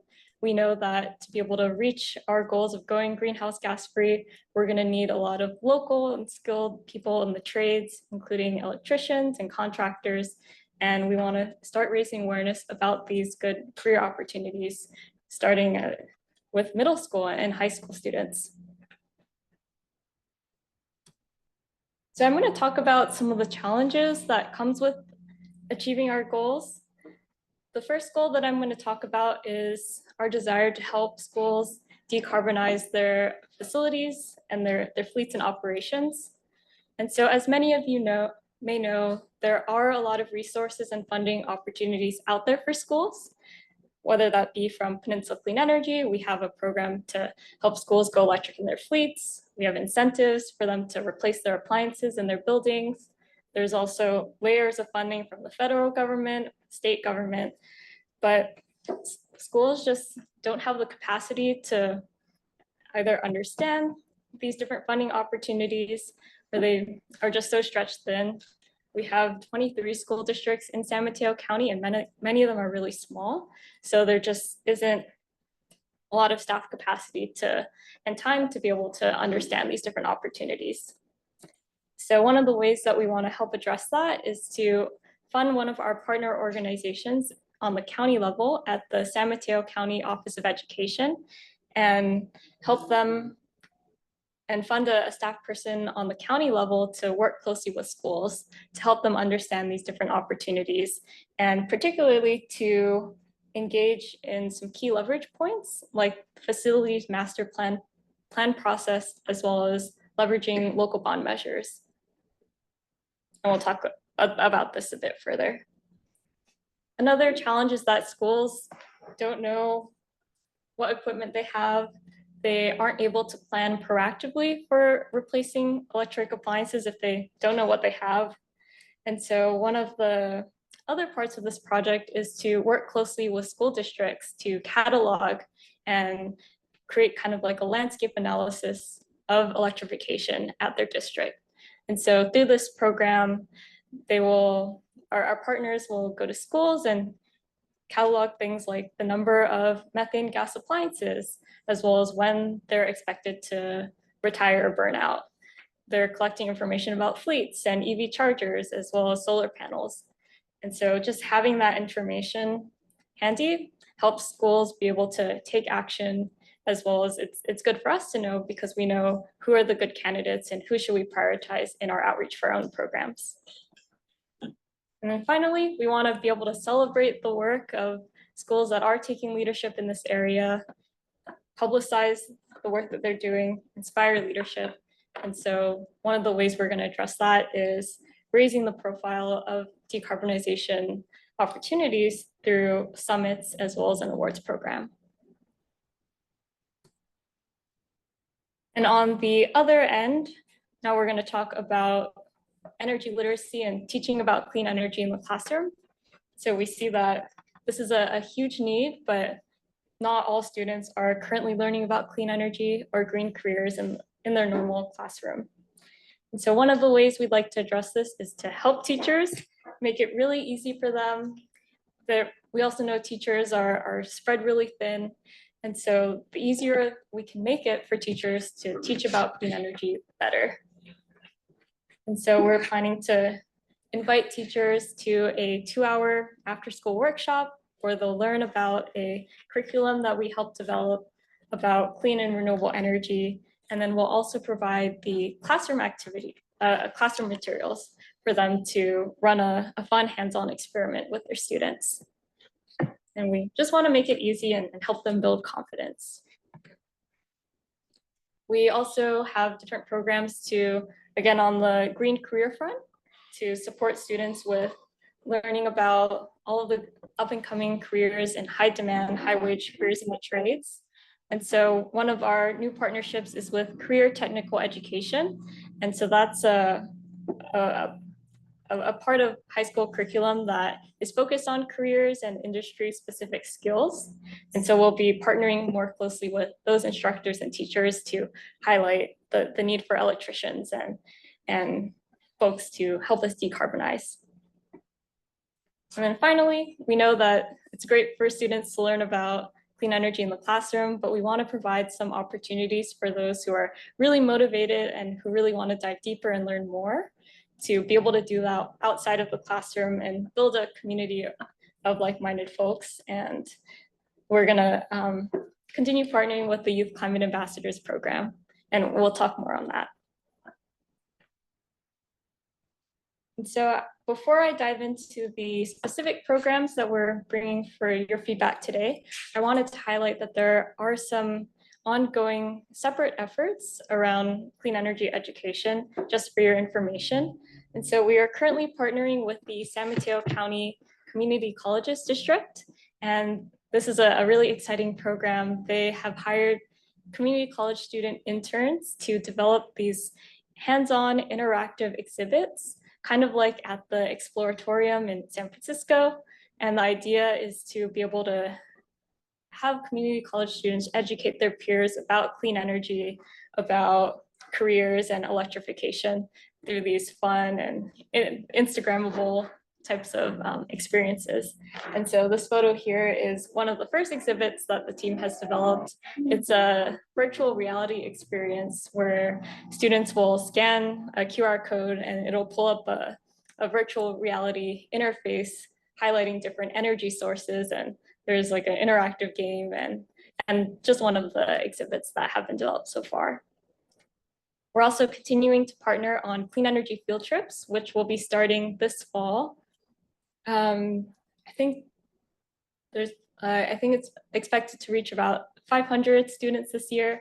They're going to go on a clean energy field trip to PG&E to learn about the grid and the infrastructure, as well as the local electricians union training center. That's what the photo is over here.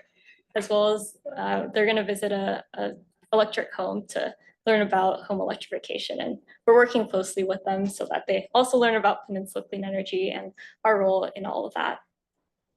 And then I'll finally mention that we are continuing to collaborate with teachers in Los Banos. Right now, a model that has worked well is working directly and partnering with teachers. And so a really successful and fun partnership is a science fair at one of the local high schools, Pacheco High School, which reached 1,200 elementary school students. And so we provided flashlights as well as a little activity booklet to all the students so that they could learn about Peninsula Clean Energy in that setting. That was put together by your new CAC member. So the teacher who put that together is going to be joining potentially the CAC as a new response. Yeah. Great, so I'm going to dive now into the specific programs. The first one is the School Decarbonization Program. And what that means is we're helping to support expanded capacity on the county level to help school districts understand the different funding opportunities, as well as receive technical expertise in electrifying their buildings and fleets. And so I referenced some of these elements before, but a major part of this program is collecting that baseline data at all of the school districts. Right now, in their first year, they collected it for about 10 school districts, and they're aiming to have 18 out of 23 done by next year. And that baseline will help us, again, understand kind of where we can start planning and kind of understand proactively where we can figure out where to replace aging gas appliances and be really strategic about it. And then this person will also learn how to leverage these different key points like the facilities master plan process or bond measures and provide expertise and advice to school districts on how to leverage that to electrify their facilities. Just clarification, this is the position in the county, right? Yes, it would be with the San Mateo County Office of Education. Right. And that's really key because this person interfaces regularly with, for example, the chief business officers at each of the school districts, and they have those relationships already existing, which is helpful to tap into. So they have Ron Soper. Is this a new position beyond his? This is Ron's position. Okay. So we're just funding that position, right? So the county can continue that position? Yeah, we're partially funding it. When you say fleets, are you including like school building trucks and school buses and all of that? Yeah. Okay.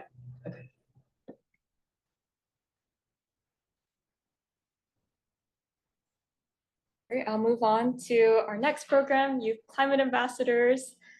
You'll see Desiree is in the photo on the bottom as one of the founders of this program. And so I should really be handing this off for you to present. But this is a program that we've supported for the last, I think it's in the sixth cohort this year. Yeah, sixth cohort. And it's a program for high school students to learn about the climate crisis as well as solutions. It's a seven-month program for high school students, and they not only learn about and expand their climate knowledge, but develop leadership skills and gain the confidence to be able to develop and implement a sustainability project in their local community at school. And so this year, we're excited to continue to partner. We're working together on some updates to the curriculum that are really exciting, that'll really hone in on climate science, the goal is to get students excited about clean energy, even though energy is not something that's quite as visible or initially as exciting we've observed.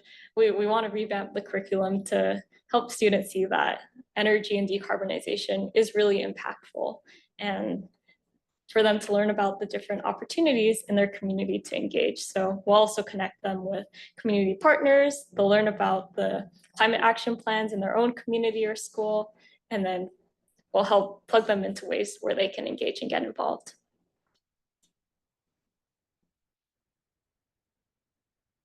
The next is our teacher workshops.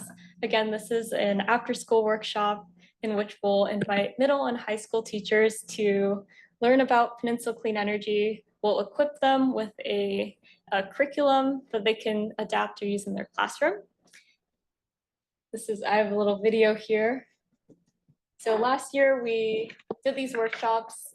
The curriculum was focused on having students evaluate and kind of understand the different energy sources, and then to experiment with building a wind turbine, and you could adjust the blades here to see who could build one that creates the most energy. And so this is a program that we're excited to continue. We're going to work together on the curriculum, present to the teachers. The goal is to reach 40 teachers this year, as well as to continue supporting the 40 or so teachers that we trained last year, so that they can continue to present this curriculum year after year.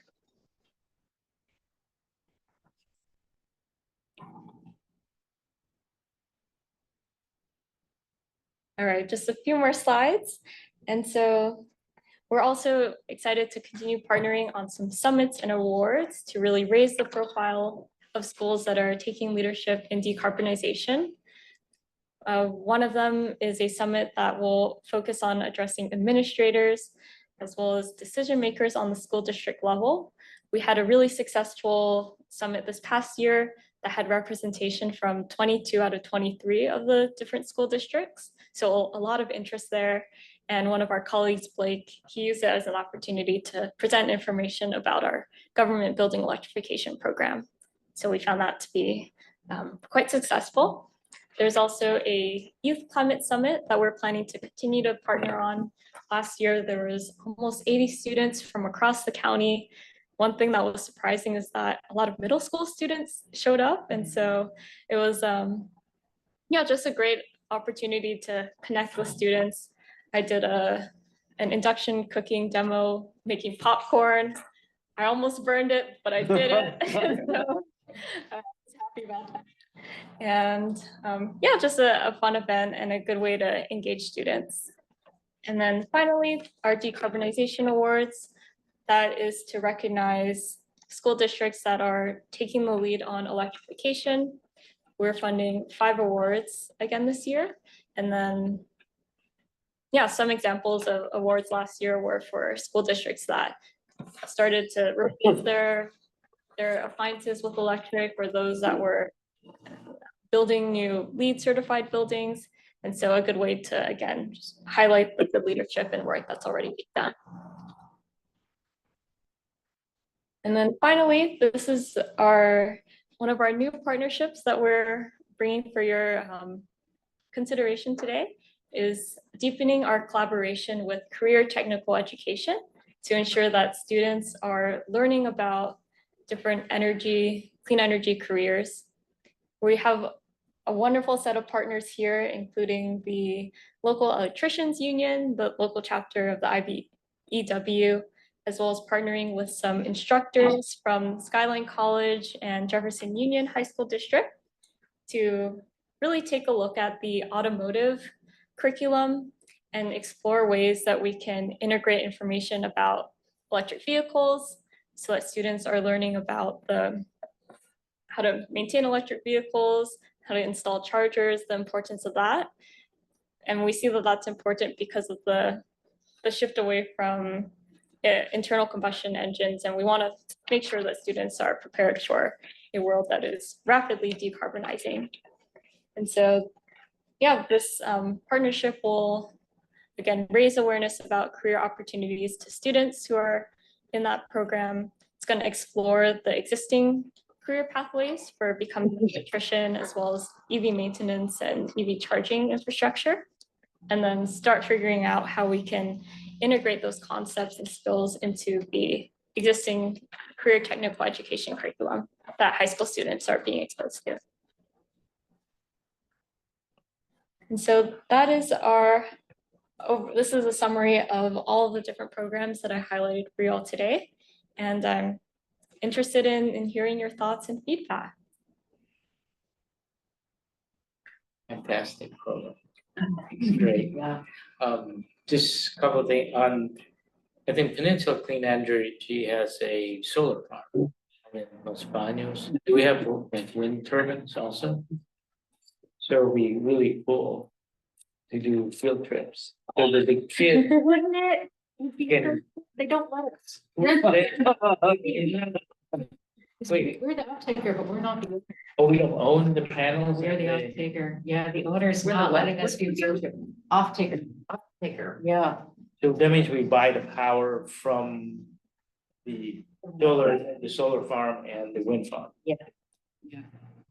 Yes. Can we put that in the contract? We buy. power? And next time we sign a contract, we're gonna put in, you must let us do field trips. CAC.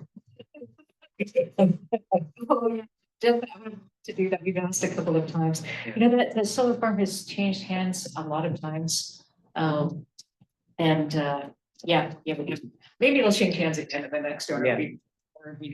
Then the other thing on the, I think you mentioned like automotive technology, and I was just watching a YouTube of somebody, fixing an electric car, and basically there's not much to fix on them, means they don't break.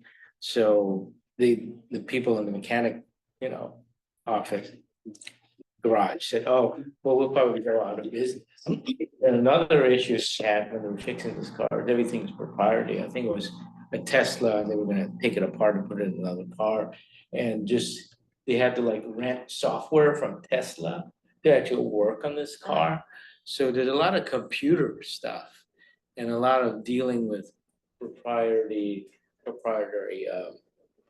firmware software that they have to deal with. But hopefully, Skyline, those, we teaching the kids that, because that is the future.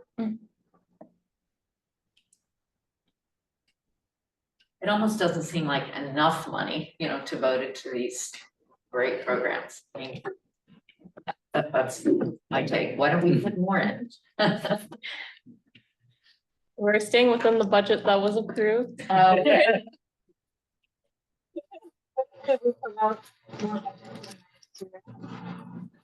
And we can do that in our recommendation, I suppose. So are you looking for us to endorse this with a recommendation from the CAC? It's up to you. Yeah, as usual, you can put a recommendation that will incorporate and then share with the board as well. I'm just wondering if there is an opportunity here. Another possible collaboration that you might consider. There's an organization based in Palo Alto called Environmental Volunteers. Are you familiar with them? I am. They send volunteers into schools to do various science education programs. And I went through their training program several years ago, and they have several modules on clean energy or energy in general. There's one on natural gas, one on wind, one on solar, and one on hydropower. And they've got some really nifty little, demos that you can do with kids in a classroom to help them understand those forms of energy. Most of the schools they go into are in Santa Clara County, but there's a few in San Mateo. So I just wanted to sort of like put that in the back of your mind, if that's a potential, perhaps future collaboration to expand that program, maybe take some of the burden off the teachers to, run the thing. They can sort of take a break and have some volunteers come in and, do these presentations. Or maybe they would just, share their little presentations, with you, because it would be more than just the wind that you've got right now. Just a thought. I've done their demos and they're pretty cool. Thanks for sharing that. We're always looking for other models and ways to reach students and teachers directly. Yeah, Diane. Yes, I think you should stand up and take a bow. This program, great. Yeah. I would love to see us support it, but I'm not sure. Is it just as simple as a motion for support, or what is that? Or I suppose, or we, Michael still has. oh, Michael, I'm sorry. Well, I want to say I am very impressed by this work that you're doing, Vanessa. And at a very modest cost, less than $300K.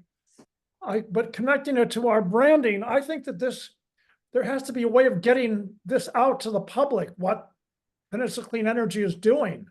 Like I've heard bits and pieces of this over the years, but I never saw a full presentation of it.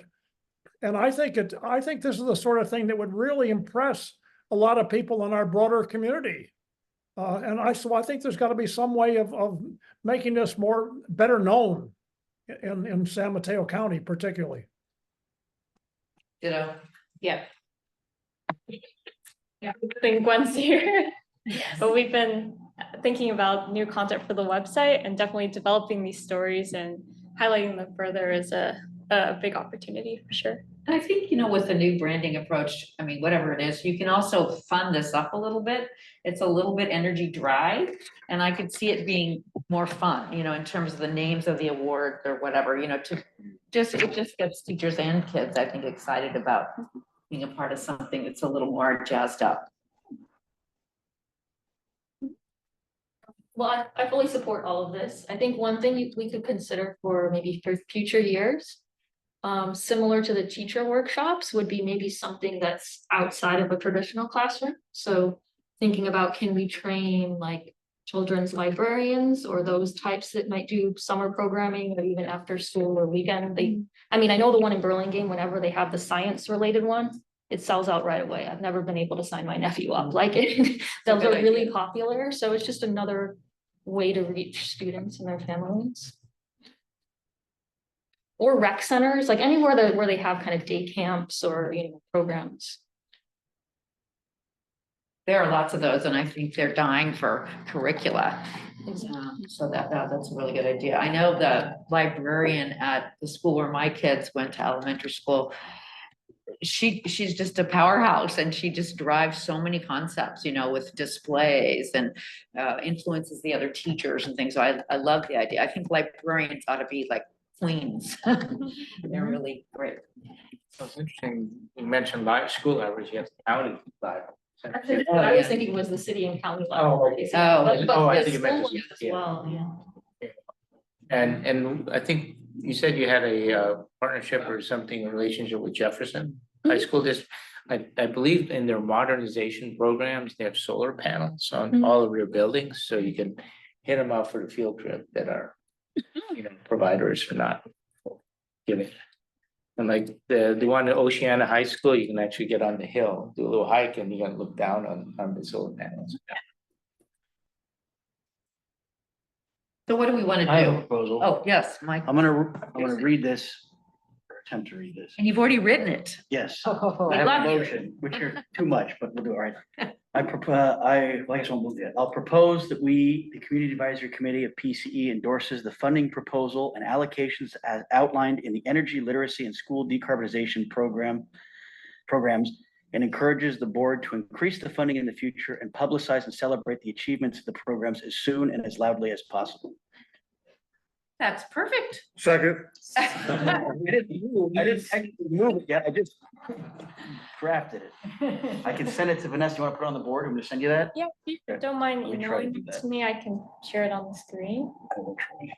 Prior to a vote, can we make sure to take public comment if there is any? Oh, yes, of course, we will do that. Well, I'll just do that now. Are there any public comments about Jason's ideas? Well, it's not mine, it's the group's. That Jason wrote about our support of this important program. Any public comment? Anyone? I'm not seeing any on Zoom. We are not moved yet because you haven't seen Right. it. So Any I other just- comment? Anybody want to see anything? Kathleen's tweaked? gonna fix my Change? grammar here too. I have a question on the facility manager, director position that you fund. How do you tie him into other kinds of expertise and knowledge that's available throughout the county? I'm thinking that they probably defer to their own school facility directors association, but if they could also then connect to the kinds of things that are going on in the cities, the kinds of like fossil free buildings, Silicon Valley, I was just throwing out a name there. They could connect to that and get more expertise and more big picture. Is that something you thought about? I know that. Yeah, it's a good point. Ron does participate in the RICAPS group. Ron Silver, the person in the does participate in the Right, yeah. Regional Climate Action Protection Suite. It's the collaboration of cities and county that works on climate action. And so he definitely is tied into what's going on with cities. He's been learning a lot about REACH codes. Of course, cities' facilities aren't covered under REACH codes. City and schools are their own thing. They're covered It's under under the the state architect. Yeah, but he's definitely been like, following the whole REACH code conversation, and he has a great background. He Could we used to, sometime talk about that here and maybe have more, next time you do this, Vanessa, include how all that works? I'm glad to hear that, yeah, but I'd like to foster that. yeah, and send us an email if there's like specific folks you think we should talk to. And we- I spent my entire career as a facilities director, so Right? so that's near and dear to my heart. You send us, including your, send us an email and I will. we'll do the introductions. We'll enjoy meeting you. Just that we be more specific rather than in the future, like the next Next budget cycle? budget cycle. Yeah, that's a good idea.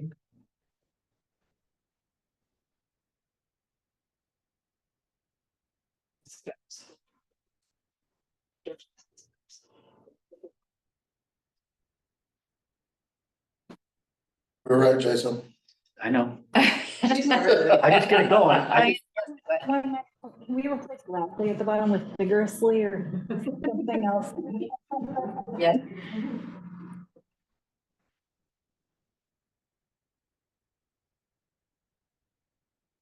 Any other suggestions for our group? Gail, you have another thought? I was thinking if we could somehow indicate that there should be an ongoing annual event, annual funding. So that it doesn't just end after a couple of years. No,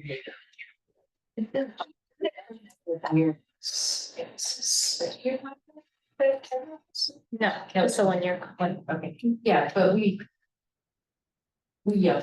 have it, some minor changes. So would it be helpful for us to include that wording, or would it not really matter? Doesn't matter, okay, but it's a good idea to make sure that it's ongoing. Jason, just capitalize. Advisor from the PC endorses the staff's proposed funding and allocations for the energy literacy school decarbonization programs. Is that? Yes. Yeah, that makes sense. it clear. Funding and allocations, and then take For out the- as outlined and replace that with for. So after allocations, it would be for the. Yeah. I so move we do this. Can we put somewhere in there allocations for the continued or post continued funding? To kind of acknowledge it's a continuing. Oh, yeah, proposed continued funding, yeah, that's good. I retract my previous motion. I now move we do this. Even do you second? that we do Yes, this? next second. All right, so we need to vote.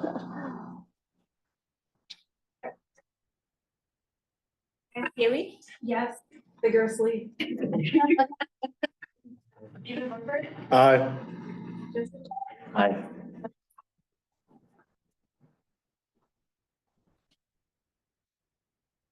You're muted, Michael. Michael, we'll come back to Do a thumbs up. I'll give you a, I didn't give you Okay, we'll circle back. Kathleen Goforth? Aye. Melee Himuli? Yes. Aurelio Huizar? Aye. Gail Lee? Aye. John McKenna? Yeah. Jason Mendelson? aye loudly. Cheryl Shaw? Oh, yes. Remy Tan? Yes. Desiree Fair? Yes. Robert Whitehair? Yes. And then back to Michael. Yes.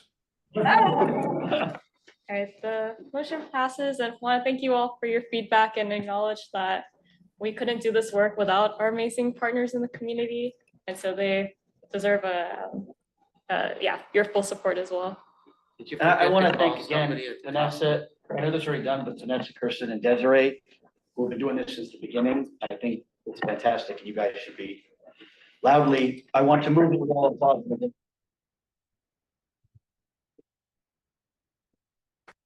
Give a special shout out to Vanessa. There's so many moving parts in this contract that she has been tracking and keeping an eye out on and tracking deliverables. And I leave all the details to her and she's done a phenomenal job.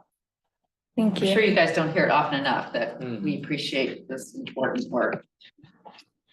Okay, our next agenda item is. Oh, sorry, before we move on, Yes. do we need to take any action on the marketing?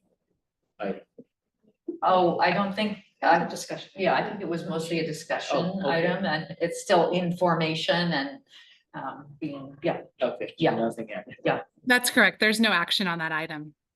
Who is that? No, there's the lawyer. What? That was the lawyer. Oh, okay.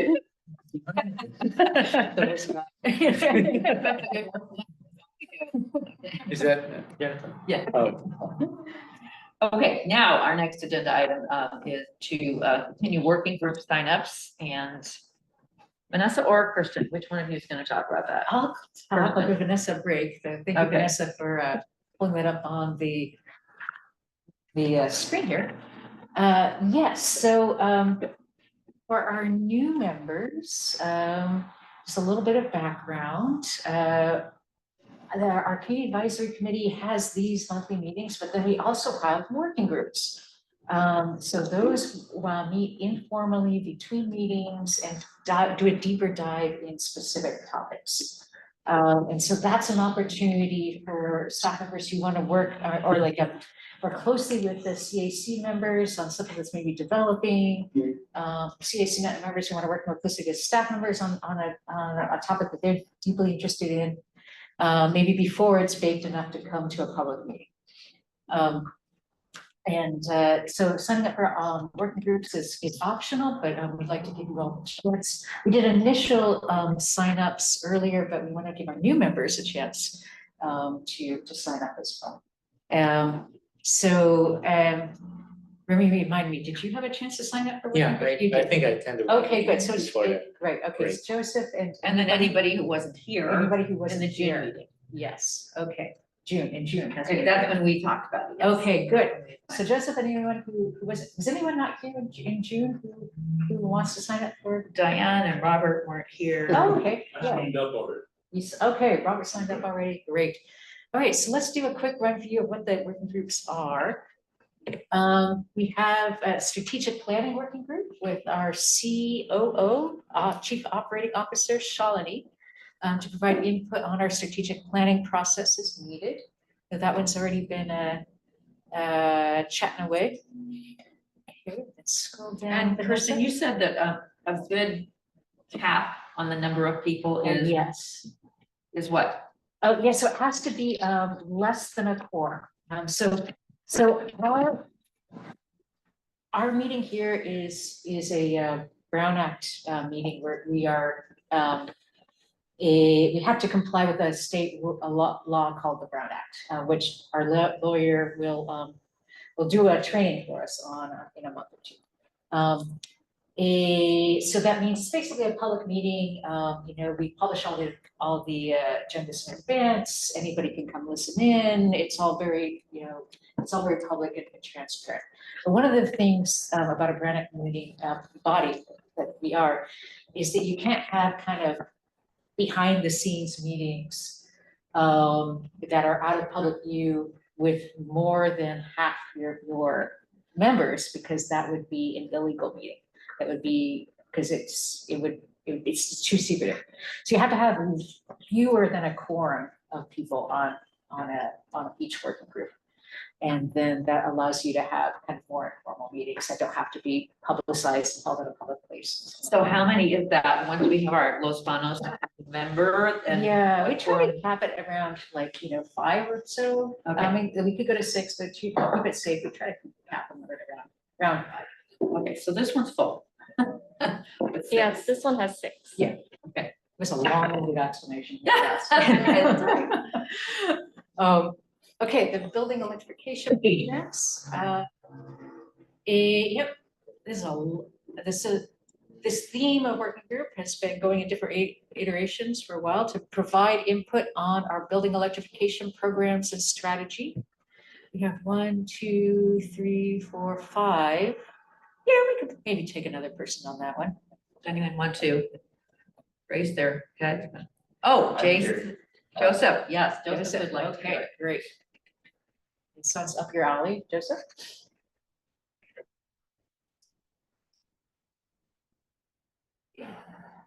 And then scrolling down, transportation electrification programs. So again, working with our transportation programs folks, I'm thinking through how to best offer those programs for our customers. And we have 4 folks on that one. So there's definitely room if anyone else would like to join there. Anyone want to jump into? Oh, Leo, wonderful. Thank you. And you can be on more than one. If your life is not full enough. How many are there? There are 4 this year. Oh. Sometimes we have 5, but right now there are 4. Do that one, depending on what I see next. And then there's marketing strategy. Oh, sure. So That's a continuation of what Glenn was talking about tonight. So I think. Yeah. Do you want to help advise Diane Bailey? Hey. Well, Sheldon wanted to be chair. That was the whole. Gail, you could be chair. Well, anybody else want to participate on marketing strategy? I'll do it, but I don't want to chair it either, so. Okay.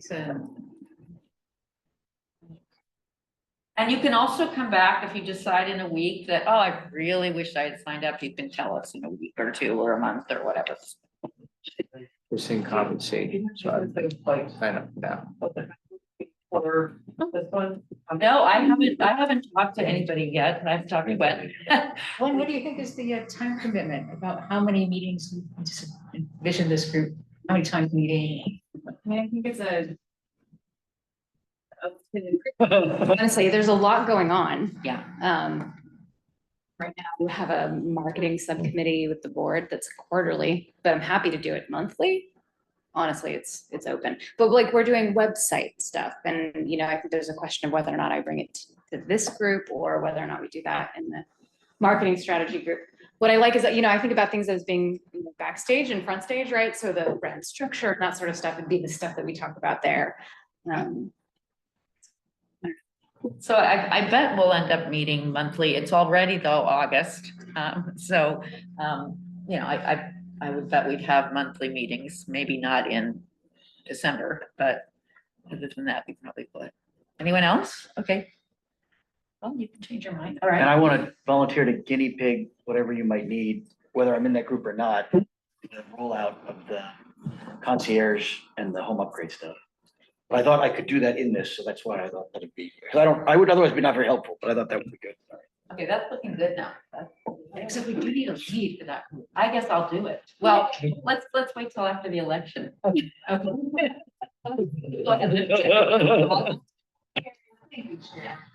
Great. So our other groups don't have leads?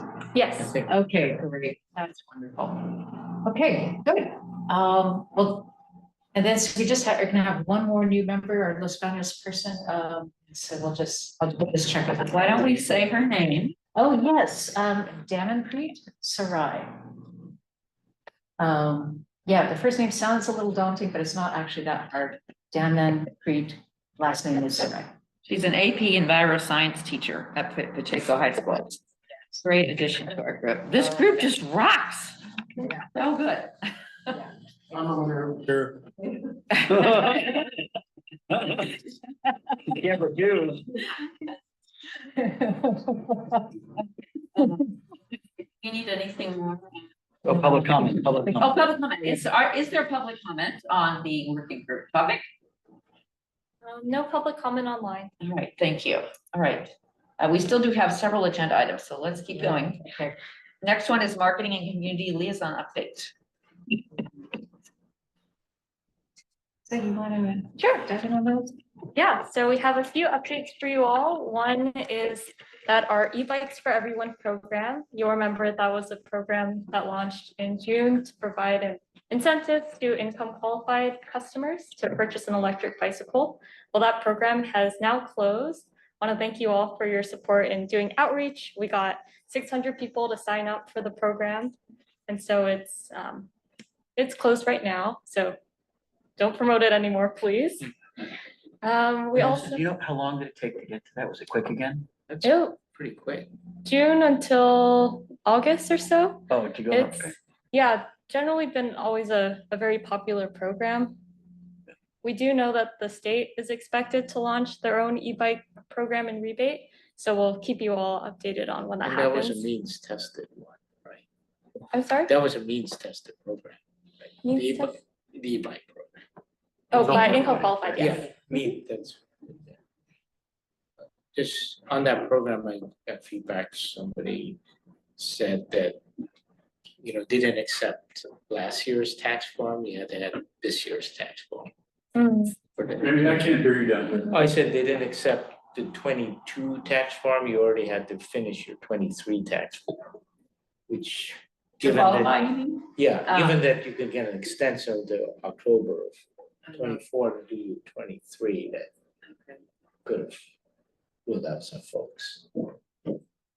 Yeah, So we'll pass just that along. FYI. Thank you.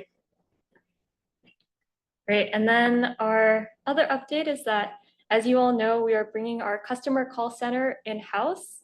And so with that, we are recruiting for 2 customer success advisors. We're looking for candidates who are local and enjoy interacting with customers. They'll be explaining to them how the Peninsula Clean Energy PG&E bill works, and it's a customer public facing role. We're especially looking for candidates who are bilingual in English and Spanish or English and Mandarin. So if you all know anyone who might be interested or a good fit, I'll send out the job description to you all in an email, and appreciate you all sharing that with your networks. And then finally, I wanted to highlight that the Youth Climate Ambassadors program, which you all just heard about, is now accepting applications for their cohort. And so I'll send you information about that. The application closes at the beginning of September. So if you know any high school students in San Mateo County who might be interested, please share it with them. And that's it. All right, thank you. Is there any public comment on the marketing and community liaison update?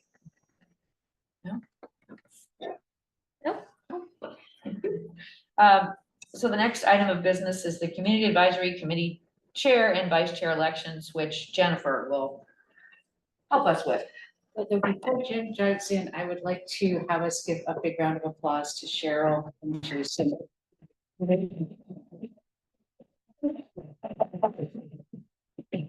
That's been so great. Yeah, and we do have a tradition at the CAC of having the chairs being able to serve up to 2 years, and Cheryl has served 2 years, and thank you so much. So we will be looking to elect a new chair. Okay, go ahead, Jen.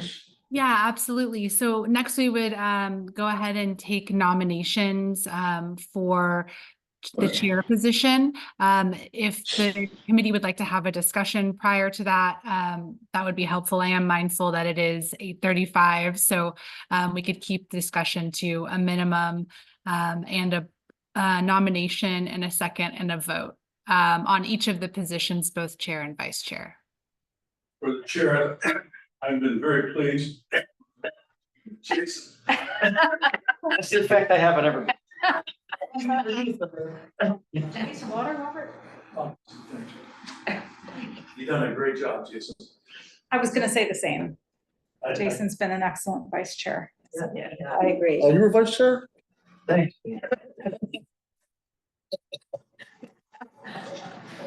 Can we nominate you, Jason, for chair? You can, and I can second that. You can't, I would be honored if you want that. Are you open to others?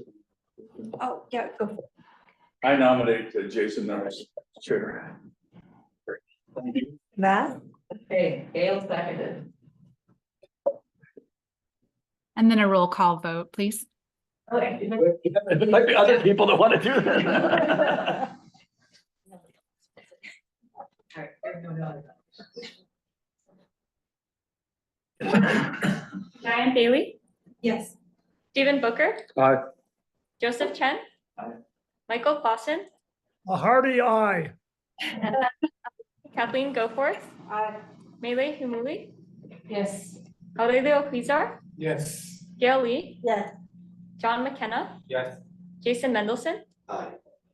Cheryl Schaff, Yes. Remy Tan, Yes.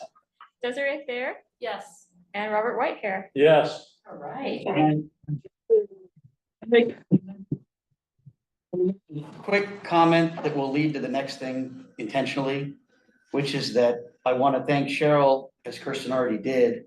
She did an exemplary job. I don't think you guys even know. She tried to get, and many of them showed up, the new people to meet at a lunch. She went to every single board meeting. She put tons of hours into planning with Kirsten and Vanessa. I barely stuck around on the emails to try to be there to see what was going on, to be helpful. She did an amazing job carrying on the tradition that Michael and Desiree and others who are not with us have done since the beginning. And I think it's an amazing, amazing honor to try to succeed in what she did a little bit there. But I will point out that as the vice chair, for those of you who might want to do this, it was incredibly great because I didn't have to do anything. And I will not accept that from whoever is the vice chair for me going forward, because it is incredibly difficult. But part of the fun thing about being the vice chair is you see how the sausage is made during the agenda process with Kirsten and Vanessa, which goes on the entire month in between the meetings. You also don't have to go to, but it would be good. It was great for me to go to the couple of meetings of the board to see what's expected of us there. And then I just did whatever she told me to do. She was a fantastic leader, not just doing what needed to be done, but pushing us forward, helping with the initiative to clean up what we did as our strategy. And I will say that I will not do 1/100th of what she did, but I will do whatever I can in my capacity here. And anybody that wants to help me in that, I would encourage you to do so. I will only talk too long. Other than that, I won't make any promises. You make a great point there, Jason. We didn't actually describe what the chair. No, that would have been.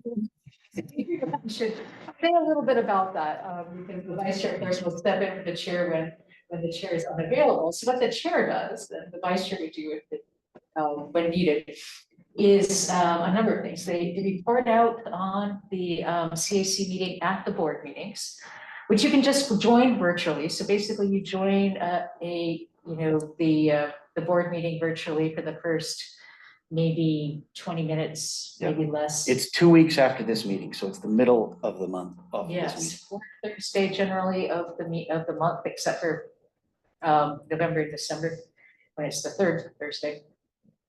And so yeah, you don't have to stay for the whole board meeting, though it is super interesting. Yeah, just report out on the CAC meeting at the board meeting. And then we also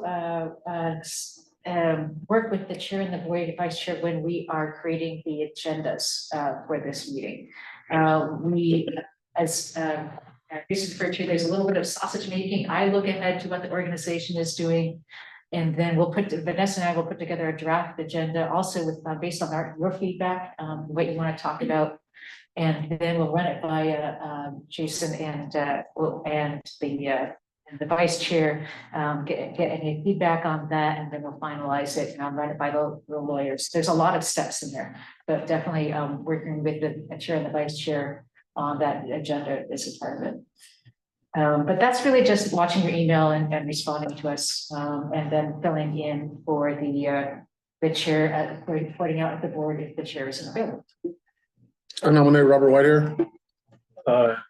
Earlier, somebody asked me that. I'm sorry, I'm gonna have to decline. I appreciate the thought, but I'm not in the position. I don't want to go into why. I'm really busy and I have some health issues. So thank you, Stephen. I appreciate it very much, but I'm sorry, I'm gonna have to decline.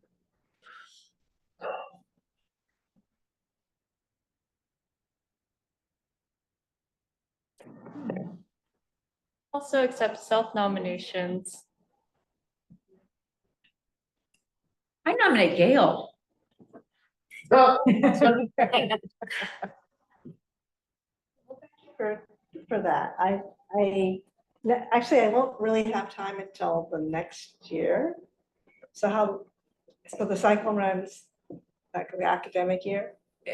Well, I mean, you can serve two years is what the chair can serve. So probably Jason will be the chair for 2 years. And then as vice chair, you might want to step in to the role of chair, or you might not. But anyway, you would be vice chair for at least a year. Well, it's not a 2-year appointment. No, we have the elections every year. And again, the vice chair doesn't have to do anything. So what you just said. What you need to do is pay attention to the emails and comment on, we should be talking about this, we should make this an action, whatever. And then you fill in when things are like, when we miss a board meeting. I think it only happened twice in 2 years. I was happy to do it. It was not that many times. I do think it's a great path to learn. If you have a lot of experience, you already know, that's why they're not volunteering. If you're new to this, then it's a great chance to figure out how everything works, because you'll be more in tune with what the board is doing, because you'll want to pay attention to that. So I think that's useful, right? There's no requirement to have served forever to do this. No. And actually, Jason is being too humble. We actually had lots of conversations separate from, the emails about what, should we bring this up now, should we not, and how to solve problems. So he was great. Yeah. I'm certain he's going to be wonderful in the role. So it would be a lot of fun, I think, to work with this guy. I think I'd have to decline because I have something else possible that might come up in the next few months, so I won't know until then. I'll nominate Kathleen. Second.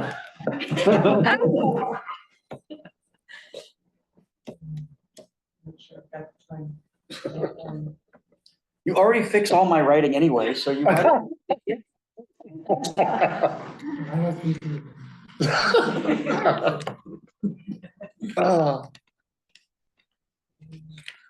This is Michael. I second the nomination. Ganging up on me here. With reservations about my bandwidth, I will make sure you don't get messed up. You'll be fine. thank you. All right. All right. Oh, Yes. great info.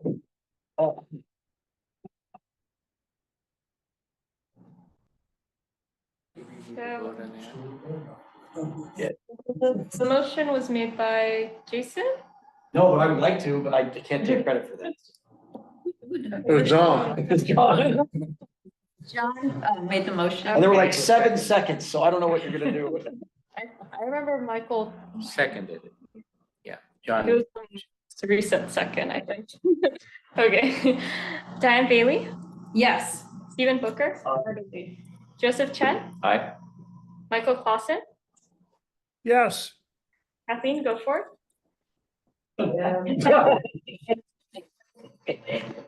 Yes. Yes. Gail Lee, Yes. John McKenna, Jason Mendelson, Loudly and vigorously, yes. yes, Remy Chan, Yeah. Desiree Thayer, Yes. and Robert Whitehair. Yes. Thank you. The motion passes. Yes. Do I need to ask for public comment on the election? No, I think we're good. Thank you. All right. Well, can I announce that I'll be gone for the next 6 months? Agenda item is to discuss upcoming topics. Our next meeting, person. Okay, great. So this is, of course, where I let you know what's going to come up on future board meetings. Everyone gives you an idea of what's coming up in the organization, and then we get your ideas for upcoming topics you want to talk about. So here in August. Here we go.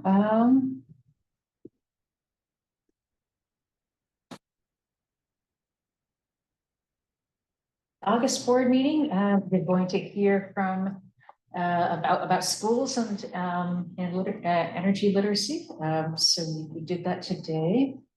You're going to hear a brand update. So you heard about that today.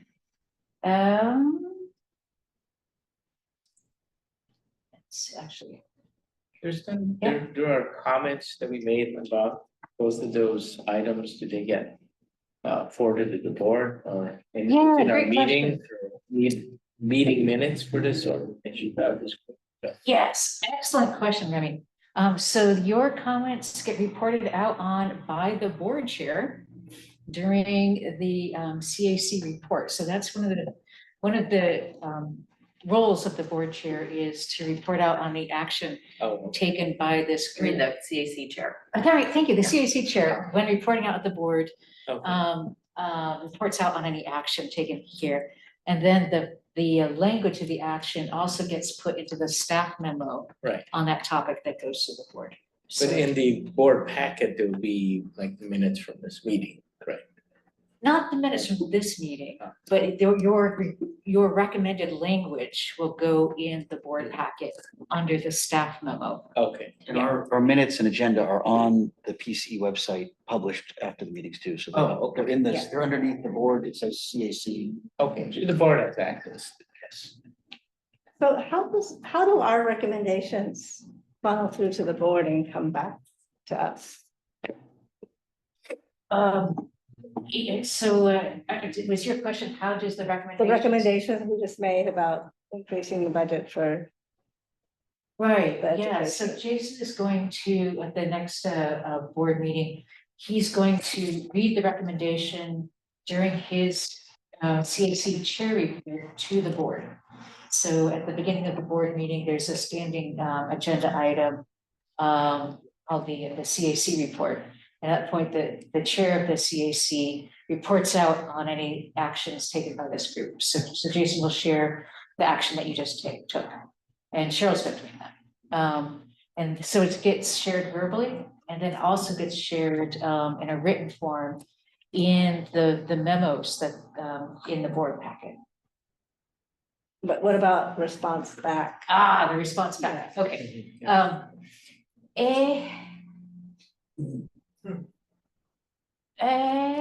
That's a good question. Well, the example we had of the data being provided for policies, that was something the board did act on because it was appropriate. They had to with dedication of staff and direction and lots of other things. So there are some things like that. But there's some things that aren't. I think is the way I would answer Gail's question. It just depends. Yeah. Is that fair? Yeah, it is. And sometimes like when the recommendation is a little bit long-term, like I wouldn't have anything necessarily to report back on immediately. And so, so for example, your recommendation for this, for the schools. Yeah, part of your recommendation was to increase the funding in the next fiscal year. And then also to be loud and proud and like, and that's actually something we already have in the works. So I think you'll see that happen. And we'll keep track of it for the budget meeting. So last year when they had there was a piece of the education part came up as part of the budget discussion. And we'll say, please refer back to our recommendation from August or whatever month we're in right now. Yeah. And then we have other things that we'll have to keep on top of to make sure we approve. But in the past, historically, we've done things like said, we think you should do this. And then they often will take a vote on that. Maybe not at that next meeting, but they'll have a discussion and then it'll come up and they'll vote, we are going to do this, or we're going to ignore this. They never do that, but we're going to do something. Right? Well, yeah, it's important that we bring this up, that we make it clear that we're asking the board to do something. To take action on our action, or at least make them say they want to do that or not do that. Yeah. Yeah, but I think we could do a better job as staff at tracking your requests and seeing when we need to report back that what's going on. So I think that's something I'm going to start tracking in my notes so that we can, when things do happen that you've made recommendations on, that we remember to tell you. That'd be cool. Okay, where are we? Oh yes, I'm telling you what's coming up in the board. Minutes for discussion. Yeah. And everybody, you're all able to go to the board meeting. You just go on Zoom and you can watch it. And there's an agenda just like this that comes out at least 72 hours before, usually a week before. And I recommend, a lot of us this year have gone and spoken in person on the subjects, or even on the Zoom if you want. And that's useful. What day? It's the fourth 2 weeks Thursday, from tonight, 2 Oh, weeks. third Thursday? Yeah, usually 2 weeks after. fourth Thursday of the month. It's here. 6:30 to 8:30. Yeah, it's here. And the agenda and the packet is all published on the website prior, so you can look at anything that is gonna be coming up, you know, like you could for this meeting tonight, like Gwen's presentation was on the website. So I could look at it before the meeting. And we're often the goal is that we're the testing ground. So like, I'm assuming Gwen's gonna make a similar presentation probably at the next meeting. So this, whatever we do is supposed to help them so they can have feedback for whatever they're gonna do next at the big board. Let me add that I find it really helpful to watch the board in action to see what the kinds of things that they're really interested in. And the way they approach things and the way the language they use and how they're looking for the community for support. That frames my thought when I'm out in the community, knowing what the board is gonna do. And I find it really helpful to do that. For sure. And it's in person or online? Both. It's here. It's there in the same space as us, yeah. If you're really nice, they'll give you food. They normally have food at the event.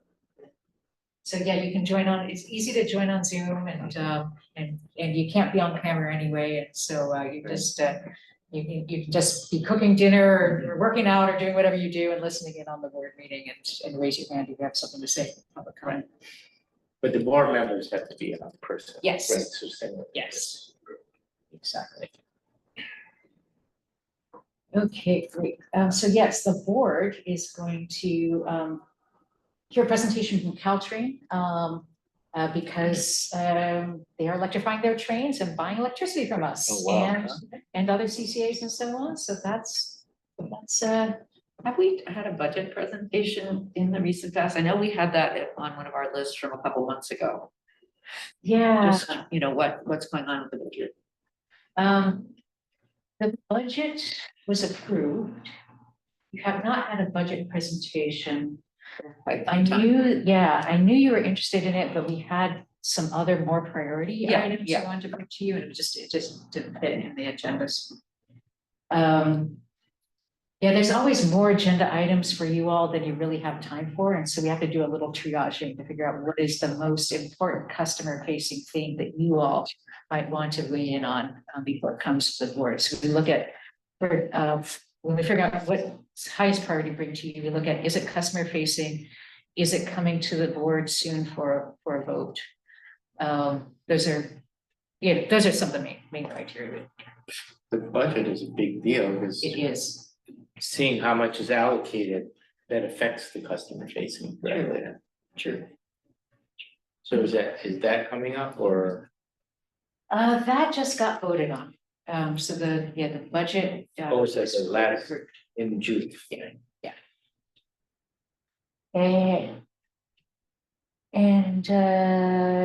Yes, so those are the main things that are coming up at the next board meeting in August, in September.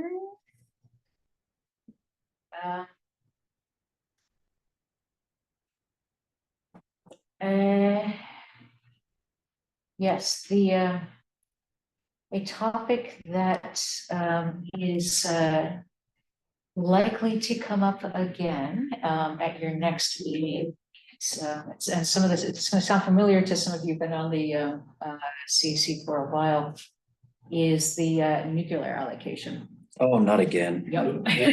Sorry, I didn't hear you. The nuclear allocation from the San Luis Obispo. Yeah. I thought we did not. I thought we had hydro on the lower plant. That is correct. We had Yes. solar wind on the higher level. Correct. This is all correct. The only non-unanimous vote in the history of this thing. Good times.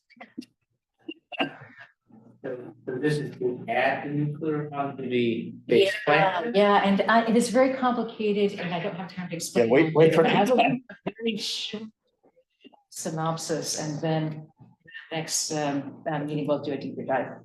But basically, there's one remaining nuclear power plant in California that's owned by PG&E at Diablo Canyon, and PG&E has extra electricity from it.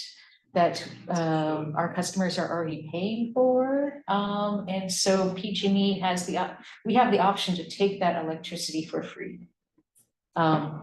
So free electricity on one hand, on the other hand, it goes on our power content labels, the fact that we have. So that is the conversation that we'll have at our next meeting. If it's free, We're doing that in we can- August? I mean, it's Yeah. lower the cost to our customers and be cheaper than PG&E, right? Yes, we'll talk about that next week. Okay. Yes. Thank you. Home upgrade program and concierge service will be rolling out. Arm wrestle. I would love for Raphael's team to present, but I don't know which month, but I don't want us to forget that. We all know what's going on.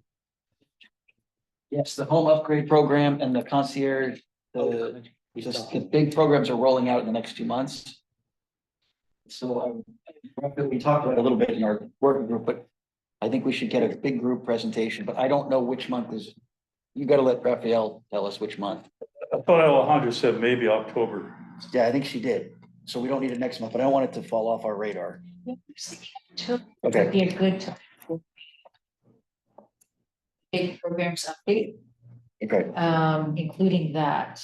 But I think part of that would be, it would be great if it is October, that we get whatever materials are ready for us way in advance, like not just a couple days, because it would be good for us to be able to digest that and be as helpful as we can for the rollout as it occurs. We can bring it up again next month too, but you know what I mean? Like, Would it be better than to have it next month instead, September? Would they be ready to do? I don't know. I think we need to get Raphael and Alejandra's and You're the everybody's chair. We'll leave it to piece. you. Well, no, I don't know. I'm just, that's why I bring it up. Do you want to do something later? Is your brownout training? Okay. have to do that. Yeah. So I was thinking doing that next month, because then we'll be complete our. So that's, Do we all have to do it at once? it's better, I think, yeah. I'm still learning new, I've done through, 7 years of brownout training, and I always learn something new. I will stay on top of the other thing anyway, and we'll get it figured out. Okay. I just had a question. I don't know if this warrants anything at the upcoming meeting, but do you know if the GovBE elections have been announced yet? And that's gonna be, people working on. Hear everything except. The GovBE grant award selections. The committee made. I'm sorry, I didn't hear.